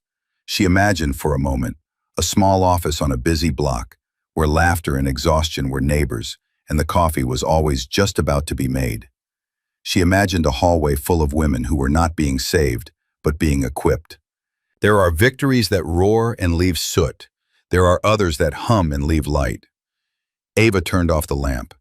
In the dark, she felt the hum gather itself, quiet and inexhaustible. In a city that loves to measure power by whose name fills a room, she had chosen a different unit. How many doors open for others when you stop insisting on walking through first? Tomorrow, money would move. Papers would bind. Rumors would quiet for a news cycle, and then look for new noise. She would go to work. She lay down and let sleep come, as if it were a promise kept. The choice had not changed what had happened. Choices rarely do. It had changed the shape of what could happen next. And in that shape, she recognized herself more clearly than she ever had inside any ballroom, any photograph, any marriage. A woman who knew the difference between burning down a house and building a city. The morning she opened the doors of her own firm, the city was silver and wide awake. Light rose from the bay like a quiet anthem, and the wind carried the faintest trace of salt through the financial district. Ava stood on the sidewalk outside the building at 333 Fremont, a sleek, deliberate choice, and exhaled once, as though clearing the last traces of someone else's story from her lungs. The brass letters on the glass read, "Reclaim Strategies." It was a name chosen not for elegance, but for precision. Reclaim, not revenge, not rebirth, but ownership returned to the rightful hands. She had signed the lease on this space 3 months earlier, when the settlement papers still smelled of new ink. And in those months, she had carved a vision out of something the world had once tried to make into a cautionary tale. Inside, the space still carried the freshness of decisions recently made. Matte oak floors, clean white walls, no unnecessary marble. A single long table occupied the center, flanked by workstations meant for a team that hadn't yet fully assembled, but soon would. On one wall, a line of framed quotes stretched like quiet witnesses. The one nearest the door read, "Power is not something you take. It's something you stop giving away." Elena arrived first, as she had promised she would. She was wearing a navy trench coat and carried her laptop tucked beneath her arm like a blade. "The city's talking," she said, dropping her bag gently onto a chair. "They're waiting to see what you'll build." "Then let's give them something they can't own," Ava replied. The morning unfolded in quiet precision. The first employees, 5 of them, all women, all with stories not unlike Ava's, signed their contracts around that table. They didn't shake hands like supplicants. They signed like people who understood what they were building. 2 were compliance officers from institutions that had dismissed their instincts for years. 1 was an accountant who had spent a decade watching men rewrite credit and blame in the same breath. Another was a young attorney who wanted to build law into shield, not spectacle. They were not starting a company. They were starting an answer. By noon, the hum of work filled the room. It was soft at first, laptops waking, coffee brewing, but it built the way a pulse builds when a heart remembers its strength. Files stacked, emails went out, and the city's financial bloodstream felt a new node stitching itself into existence. Ava's first public act as founder came that afternoon. The registry, the transparency tool she'd dreamed of in the hours between court filings and headlines, was finally live. Clean, public, unapologetic. It was designed to track conflicts of interest, offshore asset paths, and procurement disclosures in a way that stripped away the noise of narrative. No adjectives, just evidence. When she clicked the launch button from her office, there was no champagne, no speech, just a quiet rush of code stepping into the world to do what so many people had been told couldn't be done. Within an hour, 3 nonprofits submitted their first audits voluntarily. 1 hospital foundation requested onboarding. A small logistics firm, a name she remembered from the fog of her divorce, applied for registry status, determined to prove they weren't like the men who'd stolen its reputation. It was happening. Not tomorrow, not in theory, now. That evening, Damien arrived, not with flowers, but with 2 cups of black coffee. "You're trending," he said with a dry smile, leaning in the doorway of her new office. And for once, not because of a man. "I've been trending before," she said, meeting his eyes, "but never on my own terms." He stepped inside, glancing at the whiteboard wall behind her where arrows and timelines bled into ambition. "What you've done," he said softly, "isn't just an organization. It's a mirror. The city's going to have to look at itself." "They won't like what they see," Ava replied. "Good," he said. "They shouldn't." The air between them hummed, familiar but different now. Less tension, more recognition. They had fought through scandal, survived spectacle, stood back to back through Elliot's fall. But now she wasn't standing beside Damien as an ally in a war. She was standing on her own ground, and he knew it. "Your launch broke 2 group chats in my board this morning," he said lightly. "Half of them are terrified. The other half want in." "Let them line up," she answered, "but this isn't theirs to buy. It's theirs to comply with." He smiled, not a strategist's smile, but a man's smile. One that saw her exactly as she was in this moment. Not a wounded woman who'd recovered, but a force that had arrived. 2 weeks passed. Reclaim Strategies didn't announce itself with ads or glossy campaigns. It grew like architecture, line by line, blueprint by blueprint. Foundations, funds, and companies began registering their disclosures because they realized silence now carried a cost. Whispered gossip from the old social circuits no longer cut into her. They dissolved against the structure of something too solid to be dismissed. When Elliot's firm released a statement about their voluntary commitment to transparency, it wasn't seen as leadership. It was seen as following Ava. On the 3rd Friday, the office hosted its first open table, a concept Elena had insisted on. No press, no fanfare. Just women in finance, law, and policy sitting around a long table after work, talking not about men who failed them, but about structures that would not fail others. Laughter lived there, not as decoration, but as proof. Ava watched from the end of the table as 2 junior analysts debated offshore disclosure standards with the ferocity of people who believed their voices mattered. One of them, a young woman with tight braids and fire in her eyes, turned to Ava mid-sentence. "You built this," she said, not as a compliment, but as a fact. Ava didn't answer. She didn't have to. The sound in the room, the hum of women making policy instead of surviving it, was the reply. After midnight, when the last light dimmed, Damien joined her on the rooftop. The city stretched below them, every bridge lit like punctuation. "You've changed the weather," he said. She wrapped her arms loosely around herself, not from chill, but to hold the magnitude. "No," she said. "I just built a place where storms can't lie anymore." He stepped closer, not to possess, but to share the view. "Elliot doesn't exist in this version of your story," he said. "That's what terrifies him." "That," she answered, "is not my concern anymore." The silence that followed wasn't heavy. It was full, the way night is full when it belongs to no one. The city kept breathing. And Ava, for the first time in years, felt no trace of survival on her skin, only authorship. She wasn't recovering anymore. She was founding, and the world had begun to adjust its orbit accordingly. June arrived like a quiet verdict. Fog gentled to a veil, mornings lit from beneath as if the bay were rehearsing for grace. Reclaim Strategies had found its hum, meetings that began on time and ended with a plan. Women arriving early because the work felt like a place, not a task. In this rhythm, Ava discovered an unexpected luxury: space in her own head. Silence no longer threatened her. It steadied her. The headlines grew less interested in Elliot and more interested in outcomes. A hospital foundation published its first conflict report without flinching. A pension fund adopted the registry wholesale. The story at last was not scandal but structure. And yet, somewhere under all that competent daylight, a softer current began to move. It started with a missed dinner reservation. Hale Ventures had stacked diligence meetings back to back, and when Damien finally texted, "Rain check?" the words arrived with a humility she didn't associate with men who keep their names on buildings. "Come by after," she wrote, "no ceremony." He showed up at 10 with his tie in his pocket, rain in his hair, apology in his eyes, and not on his tongue.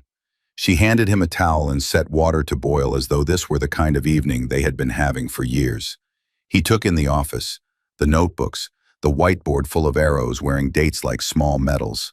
"You've built a room that tells the truth," he said softly, as if telling a secret to the wall. It feels like oxygen. She plated pasta, and they ate at the long table where contracts were usually signed. Work tried to get a word in. He reached for an update. She reached for a folder. And then they both laughed at the choreography of it. He sat back. "We can talk about governance in the morning," he said. "Tonight I'd rather know how you are." It was such an ordinary request that it hurt. She told him about her mother's garden in Oakland and the way hydrangeas had taught her patience. He told her about the French school where he learned that mispronouncing a word could make a room cruel, and how his mother had made the house kinder than any classroom. He didn't offer these as credentials. He laid them gently between them like photographs meant to be looked at and then put away. After, they stood by the window and watched rain write silver lines across the streetlights. He did not reach for her. She did not step away. The distance between their shoulders felt like a promise either of them could keep. In the weeks that followed, meetings gave way, here and there, to moments that didn't belong to the calendar. A late Friday when the office emptied, music low, case files stacked in orderly anticipation of Monday, he watched her rewrite a sentence 3 times until it held the right verb and said, almost to himself, "It's an art, how you refuse to let words lie." A Sunday morning in North Beach when she pointed at the bakery where she'd once believed in forever and found that the memory no longer threatened her future. He listened without trying to fix what had already been mended. They were careful with public air. When they entered rooms together, they did it like colleagues who respected each other's orbit. He never put a hand at the small of her back. The old choreography of possession had no place in the map they were drawing. He introduced her not as an adornment, but as a sentence that ended in period, not comma. And still, the city made its arithmetic. A photo of them leaving a dinner, her laugh caught unposed, his face turned toward her like a man learning a language, bloomed on a blog that specialized in insinuation. The caption called her, "Hale's new center of gravity." Elena slid the link across Ava's desk with 2 fingers and a look that was both amused and protective. "The work stands," she said. "Let gossip tire itself out." Ava nodded, untroubled but thoughtful. That afternoon, she drafted a policy no one had asked for. A public memo outlining Hale Ventures' conflict protocols with Reclaim, who recused, when, and why. Damien signed it within the hour. "You built the window," he said, approving the language. "I'll open it." If the lines were blurring, they were doing so under light. The first time the room shifted from alliance to something else, it happened with the deliberateness of a signature. They had spent 12 hours navigating a messy exit for a founder who'd salted his books with optimism and called it revenue. It was almost midnight when the last clause landed on paper, and Sophia texted a small, unsentimental, clear. Everyone else trickled out into the dark. Ava stayed to erase the whiteboard, a habit she loved, the modest ceremony of clearing a field. "Leave it," Damien said from the doorway. "Let tomorrow wake to the cost of today." She set the eraser down. The quiet between them was not empty. It was pressurized, like air before rain. He stepped closer, but not close, and when he spoke, his voice had laid down its defenses. "Ava, I've tried to be." He searched the ceiling for a word and let it go. "I've tried to be careful. I didn't want to arrive in your life as a solution." "You didn't," she said. "You arrived as an option. And now? Now I'm choosing." He exhaled, as if a bird inside his chest had landed. He did not touch her. He asked, "May I?" "Consent," said aloud, tasted like a blessing. She nodded. He reached up, slowly, and tucked a stray curl behind her ear with the reverence of a man placing a bookmark in a story he intends to return to. When he kissed her, it was not a conquest. It was a signature at the bottom of a page the 2 of them had spent months writing in the margins. They did not rush to rename anything after that. Work did not collapse to make room for romance. It expanded so both could breathe. They created rules not because they mistrusted themselves, but because they respected what they were making. Internal reviews grew sharper, not softer. She vetoed a Hale investment when the founder's ethics read like theater. He recused without drama and sent flowers to Elena for the clarity. When reporters asked lazy questions, they answered with results. The city, faced with competence that refused to posture, learned, some of it, to mind its own business. On a Saturday bent towards summer, they drove down the coast with the windows open, the ocean a blue ledger on their left. In Pescadero, they walked the pier with coffee too hot for the air and talked about nothing in particular, the way relief chooses small talk when it finally trusts it won't be interrupted. At the end of the pier, gulls argued over a scrap of bread with comic ferocity. Damien laughed, and the sound surprised them both. "I forgot," he said, embarrassed, "that I know how to be ordinary." "You were never ordinary," she said. "You were just busy." He looked at her like a man who'd found a word that fit and had the sense not to say it yet. They drove back at dusk, golden light like a benediction across the highway. At a stoplight on 19th, he reached for her hand and then stopped. An old habit of asking permission. She turned her palm upward to meet him. They did not speak. The moment recorded itself anyway. Later, in the hush that follows a day well used, Ava stood at her apartment window and watched the bridge write its red sentence across the dark. She thought of the girl who had once pressed her palm to a doorframe and promised herself a life she couldn't yet name. She thought of how love had returned, not as anesthesia but as clarity, something that sharpened her work instead of softening it. Her phone vibrated. A message from Damien. "I'm grateful for the way you keep the world honest, including me." She typed, erased, typed again, then sent, "We keep it honest together, that's the point." She set the phone down and touched, out of instinct more than need, the pendant at her throat, a simple gold line she'd bought for herself the day Reclaim's first audit went live. Not a trophy, a reminder. She was not an annex to a man, or a sequel to a marriage. She was a continent, whole and mapped by her own hand. And on that continent, there was room for partnership that did not ask her to shrink. Outside, the city breathed in, then out, steady as tide. Somewhere, a ferry's horn stitched the night to morning. In the place where grief had once taken up residence, something else settled. Not complacency, not completion, but a quiet, exquisite balance. The line between their lives had blurred, not to erase either of them, but to let both come into fuller view. Autumn arrived on soft feet, laying a gilded edge along the Embarcadero, tinting the eucalyptus a color that looked like memory learning to be kind.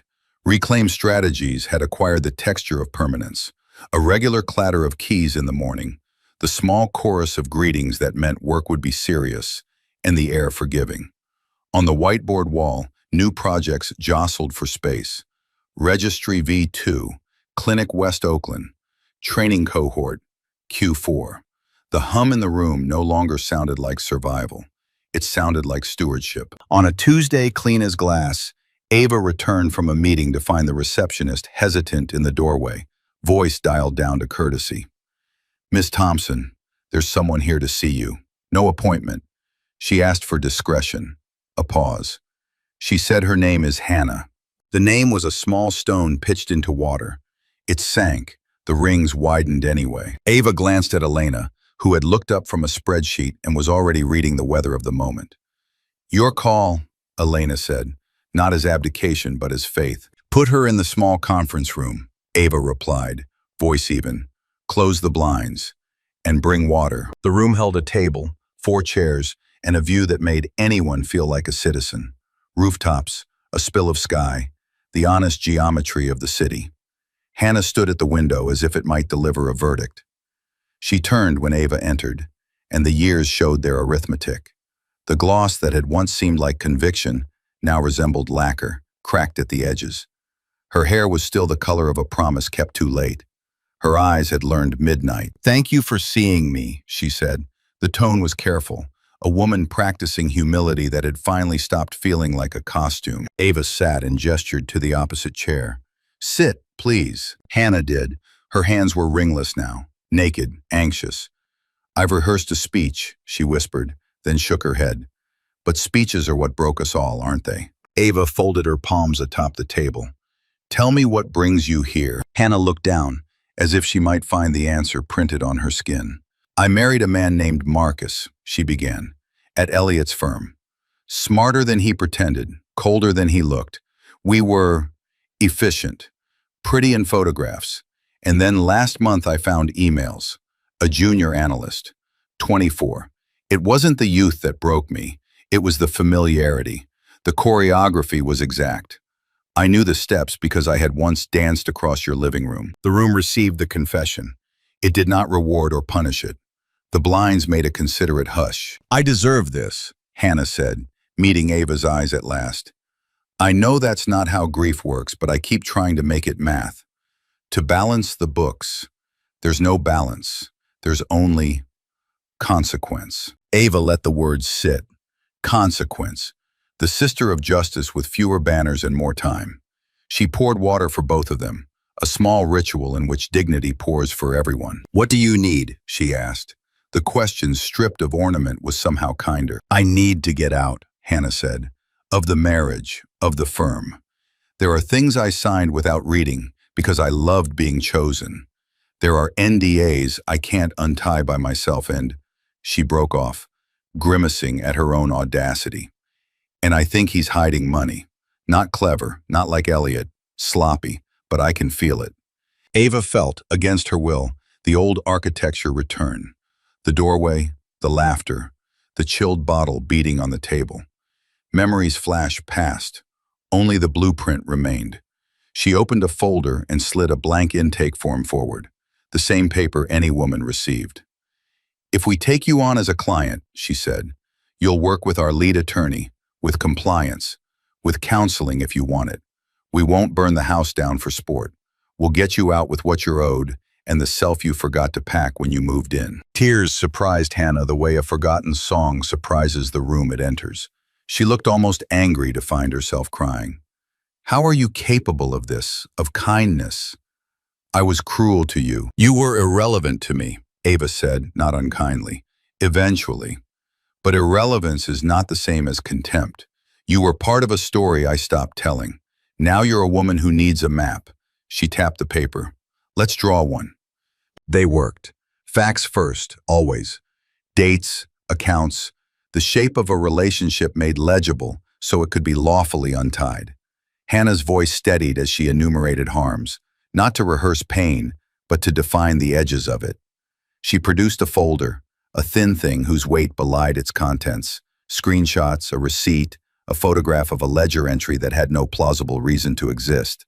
Elena joined quietly, took one look, and raised an eyebrow that meant yes, there, and there. I can't pay what your firm deserves, Hannah said at last, exhausted by honesty. We'll decide what justice deserves, Ava replied. Sometimes that's money. Sometimes it's a precedent. Sometimes it's a door you hold for the next woman who comes to it shaking. You'll know which one when we're done. They rose. At the threshold, Hannah hesitated. If you need an apology. I don't, Ava said gently, but you do. Give it to the woman in the mirror when you can say it without punishing her. Then get on with your life. Hannah nodded, a little stunned by mercy that didn't excuse. When she left, she looked smaller and, paradoxically, more whole. Ava stood a moment longer in the empty room, palm on the back of a chair the way a person touches the banister of a house they intend to keep. The past had come calling, not as a ghost but as a petitioner. She had given it a form to fill out and a timeline to obey. It felt like closure grown up. That night, the office's long table learned a different kind of candlelight. The open table drew women who had read about the registry and wanted to know what courage looked like, close up. They ate simple food and told complicated truths. Stories arrived like constellations, distant points suddenly meaning something when seen together. A banker admitted she'd been the lone dissent on a loan committee and had learned to survive by becoming unignorable.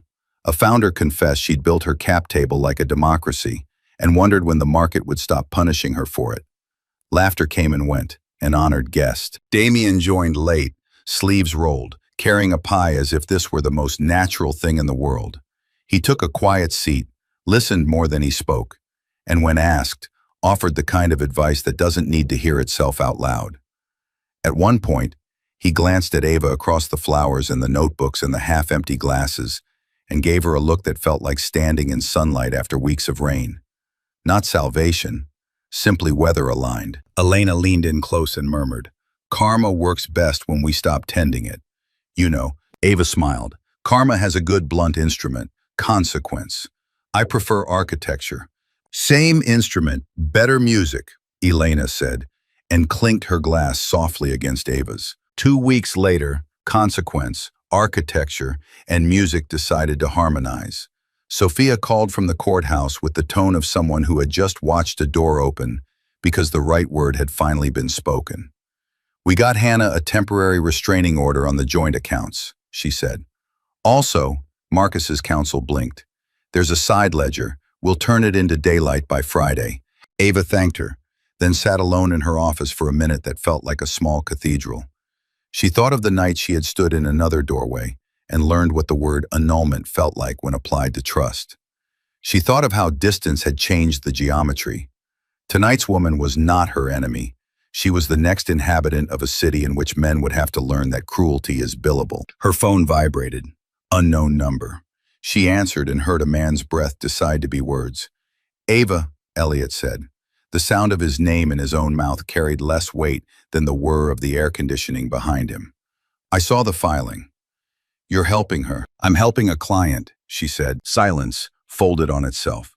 I thought Karma would at least have the courtesy to be dramatic, he said finally, bitterness looking for a window. Instead, it's bureaucratic. Karma is a headline, she replied. Consequence is paperwork. She let that rest, then added, not unkindly, do the work, Elliot. He hung up without finding where to place the sentence. A chill crept into evenings. The bay shrugged on its steel and sapphire. Reclaim's clinic in West Oakland opened in a narrow storefront that had once sold shoes and now sold a different kind of future. On the first morning, a line formed. Not tragic, not sensational, simply human beings asking for an hour with someone who would teach them the arithmetic of their own survival. A young woman in a green coat stepped to the desk, hands trembling with either fear or coffee. I don't want revenge, she said. I just want a map. Ava, passing through, heard the sentence and felt it settle into her like a new baseline. Maps, not matches. Streetlights, not bonfires. She could build a city on that. That night, she and Damien walked home along the water, their steps unconsciously synchronized. The bridge threw its red bones across the sky. The wind lifted her scarf and returned it like a gentleman who understood consent. Karma knocked today, she said, her voice reflective rather than triumphant. And? He asked. I answered with intake forms and a clinic schedule, she said, smiling. It felt like justice grown practical. He looked at her, and the admiration in his face had nothing to do with romance, and everything to do with respect wearing its best suit. You are the most radical version of mercy I've ever met, he said. It refuses to be soft and refuses to be cruel. Mercy doesn't mean no consequences, she said. It means the consequences are designed to teach, not just to hurt. They stopped at the railing and watched a ferry stitch light in a straight line. You know, he said quietly, when I first offered you my hand, I thought I was asking you to step into my world. Turns out, I was asking for admission to yours. Granted, she said, with conditions. He laughed, the unembarrassed kind now, and reached for her hand without asking, because he had learned the answer and because the question was already visible in the way she turned her palm upward to meet him. Behind them, the city kept doing its work. Trucks moving, trains arriving, windows lighting, kitchens rinsing. Somewhere, Hannah sat at a table, reading a draft that made escape look like a plan instead of a scandal. Somewhere else, a man stared at his ledger and met, for the first time, the boredom of having to be honest. Ava closed her eyes and let the night write itself against her skin. The grit, the salt, the promise. Karma had indeed returned, but not as theater, as system, as the quiet music of something built to last. The city dressed itself in a rare, lucid autumn morning, the kind that made everything, steel, glass, breath, look sharper at the edges. From her office window, Ava could see the ferry building framed against the sky, its clock hands caught mid-conversation with the sun. Down below, the sidewalks thrummed with that pre-conference energy. Polished shoes, pocket squares, caffeine as currency. Today, she wasn't merely attending a gathering. She was stepping into something larger. For months, the National Governance Forum had whispered her name. Now it had engraved it on a program beside senators, economists, and CEOs whose faces had been on magazine covers long before Ava had learned to pronounce due diligence like a sword. Reclaim Strategies had shifted from a headline to an institution, and Ava, whether she liked it or not, had become the face of a new kind of power. Backstage at the convention hall was a hive, technicians whispering in comms, assistants trailing wires, makeup artists dabbing away nervous shines. The stage beyond was cathedral-sized, a wall of curved screens, amber lighting, a semicircle of chairs. It felt like the architecture of a verdict. Damien found her there, just before the panel call. He wore gray, understated and exact, the way he always dressed when the stakes were too high for peacocking. "You look calm," he said. "I am," she replied, and she was. Not because the world had softened, but because she had grown taller within it. He offered her a folded card, his habit before any high-stakes event. On it, in his thin, precise handwriting, were 4 words. "Clarity is louder than applause." Ava tucked the card into her pocket. "Thank you." Elena entered a moment later, handing her a bottle of water with the efficiency of a woman who had already solved 5 problems before breakfast. "They're expecting spectacle," she said dryly. "Give them structure, always." As she stepped onto the stage, a hush moved through the room like a disciplined animal. Cameras blinked. A senator with polished shoes glanced at her the way powerful men do when they haven't yet decided whether to fear or patronize. She took her seat dead center, neither flanking nor flanked. This too was a choice. The moderator began with the usual courtesies, but the audience wasn't listening for greetings. They wanted the storm. The panel was titled "Power and Accountability in Modern Capitalism," and though others on the stage bore titles far heavier than hers, Ava knew what they wanted most was her, the woman who had, without shouting, turned her own scandal into the spine of a national conversation. The first question landed like a stone. "Ms. Thompson, critics say that your transparency registry is destabilizing private investment, that it discourages risk-taking." She met the gaze of the man who'd asked, a financier whose voice carried the weight of billions. "I hear that argument often," she said. "It usually comes from men who confuse privacy with impunity." A ripple moved through the audience. Laughter in some corners, discomfort in others. She continued, voice calm, deliberate. "Transparency doesn't destabilize. It clarifies.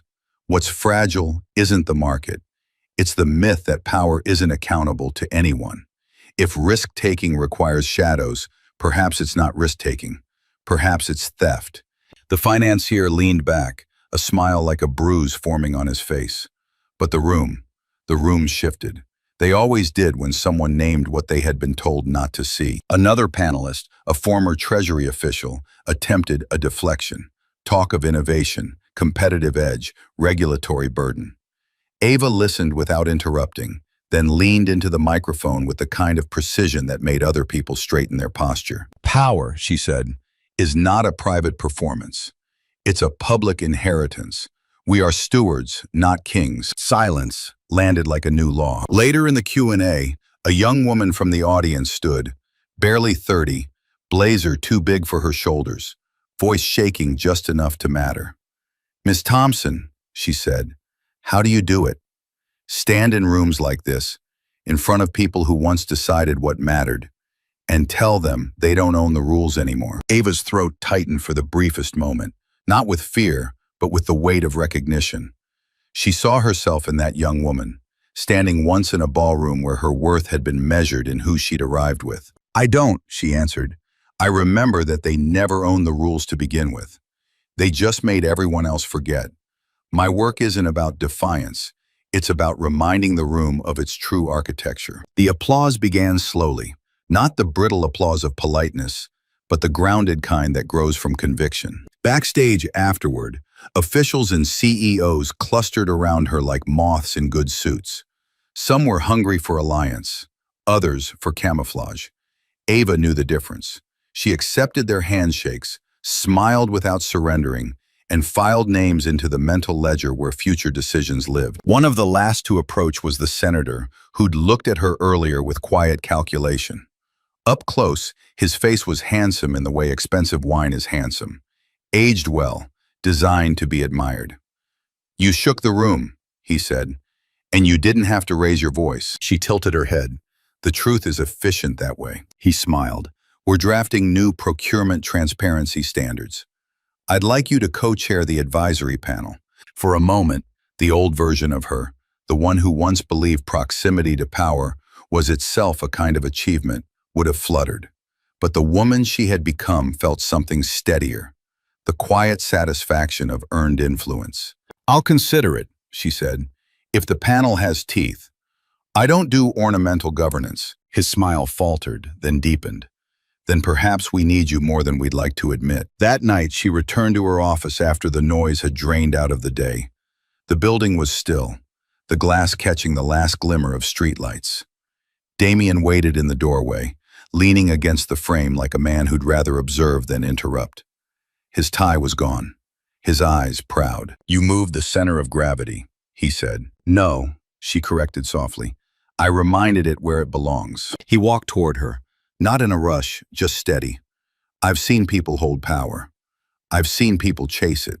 You build it into something bigger than yourself." She smiled, almost shyly.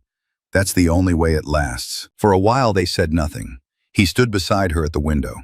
The city, bright and pulsing below, looked less like an opponent than it once had, less like a maze and more like a stage where she finally chose her entrance, her lines, and her exit. The old kind of power had once lived on balconies, whispered in corners, bought its way into permanence.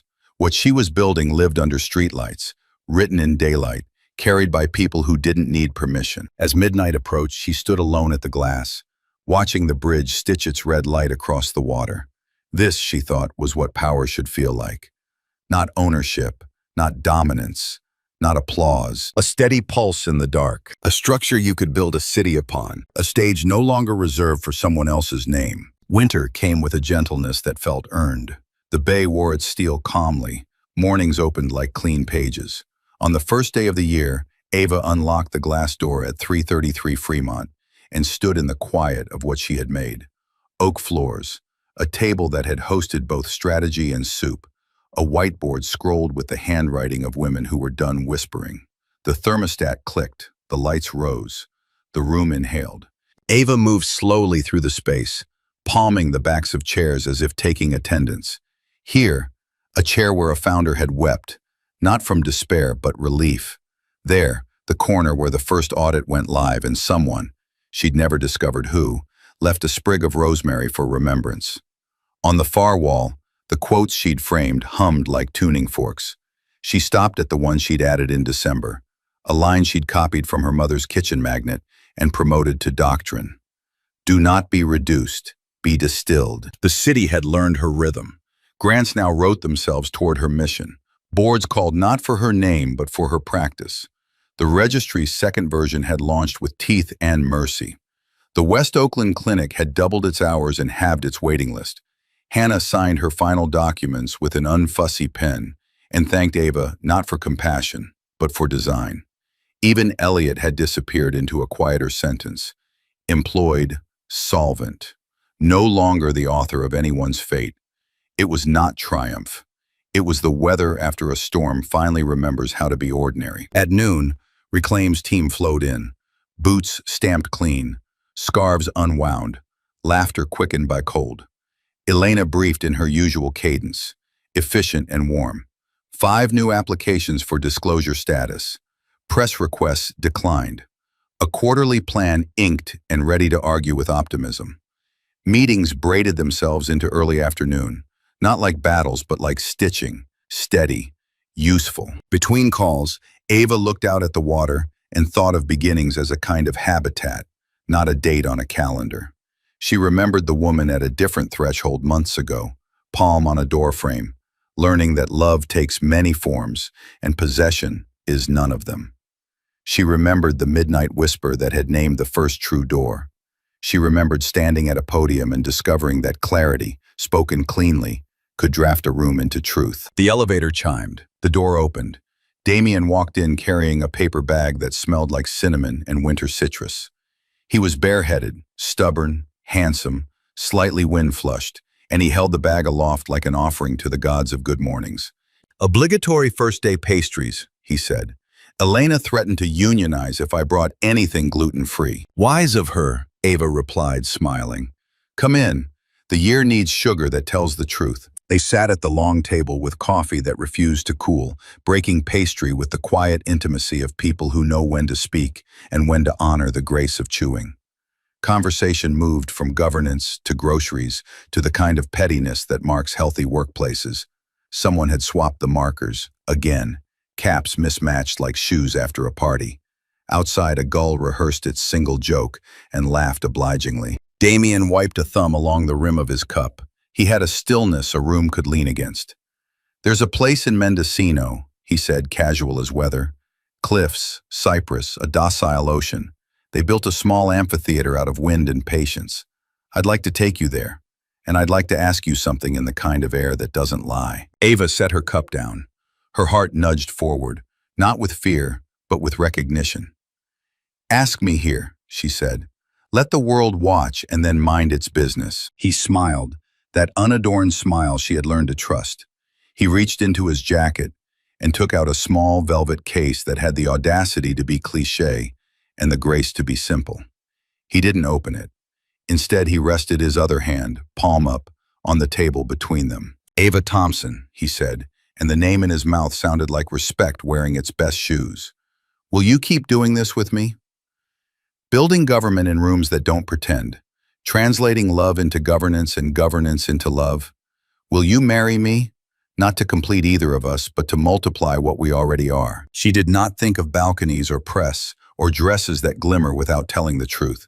She saw the map they had been drawing together, the registry's clean lines, the clinic's bright door, the young women who argued policy like poetry, the nights he had left rooms first so she could own them, the mornings he had made coffee without assuming her hunger. She saw a future that didn't end at an aisle, but opened into a street. Yes, she said simply, on one condition, name it, that the work is our inheritance, that when we say vows, we promise to leave the world more legible than we found it. His laugh cracked softly, like ice deciding to become water. We'll engrave it on the band. He opened the case, not a diamond's advertisement, but a slender ring of hammered gold, warm as a hand that remembers. He slid it onto her finger, not with ceremony, but with care. The room stayed the room, oak, light, whiteboard, women's voices, but something inside both of them reorganized to fit the new architecture. Celebration rose from desks like a good rumor, found them at the table, and refused to make a spectacle of itself. Elena hugged them each as if they were precious and resilient at once. Someone brought paper cups. Someone found a bottle that had been waiting for a reason. In the early evening, they walked out under a sky rehearsing Pink with professionalism. The ferry building kept time. They crossed toward the water, dodging bicycles, letting the city's pulse set theirs. At the rail, she leaned out into the marine air. He stood behind her, not enclosing, only present. You know, he said, chin tilted toward the bridge, some stories end in fireworks. Ours ends in streetlights, she answered, and begins again every time one flicks on. He took her hand. They watched a ferry cut a white seam through the darkening water, a line that did not shout its existence but insisted on it. The hum of the city steadied. In the seams between sirens and gulls and conversations, a quieter music made itself known, the sound of continuation. Later, on her desk, Ava opened her notebook, the first one, the one that had carried the sentence, "I will not disappear." Beneath it, dated for this day, she wrote, "I will not diminish, I will design." She added two more words, feeling them land with the bravery of a vow. We will. The year organized itself around that promise. Committees convened, filings filed, maps extended their borders into neighborhoods where bureaucracy had once come to die. Babies arrived to women who had once been told there was no budget for their future. One of them slept through her mother's intake appointment, like a small critique of chaos. Hannah sent a postcard from a coastal town where she was learning to stand alone, and reported that the ocean had given her back her exact name. On a spring afternoon, the senator who had learned to listen called to say the procurement bill had grown teeth and was smiling. Ava said, "Good. teach it to bite only when it must. And love, their love, did what they had promised it would. It kept its appointments, revised its drafts, admitted its errors, took days off, told the truth. It made room for hunger and ambition, and the kind of silence that only happens when two people do not have to audition for each other. On the anniversary of the registry's launch, they held a small ceremony no reporter attended. At sunset, on the West Oakland sidewalk outside the clinic, they unveiled a bronze plate bright as a new penny. It didn't carry donor names or marketing language. It carried, in unfancy font, a thesis: power, told the truth about itself, becomes stewardship. A girl on a scooter read it aloud, then nodded, as if someone had finally translated the city into her language. The sky fell into purple. Lamps flicked on, one by one, consenting to their function. Ava squeezed Damien's hand and felt the day turn tender. This was the ending the world admired. A woman who had risen. A man who had learned to stand beside that rising without shouting. But in their bones they knew better. This was only another prologue. The work would begin again tomorrow. So would the love. So would the city's need to be made honest. If this story found you where beginnings felt impossible, let it sit beside you until courage returns. And if you carried Ava and Damien through these chapters, carry them a step further. Keep the conversation alive. Like, share, and tell us what part of their journey lit a streetlight for you. Follow this channel for the next stories we're building, about power that becomes care, and care that becomes change. Because endings, here, are just places where we redraw the map and write the first sentence again.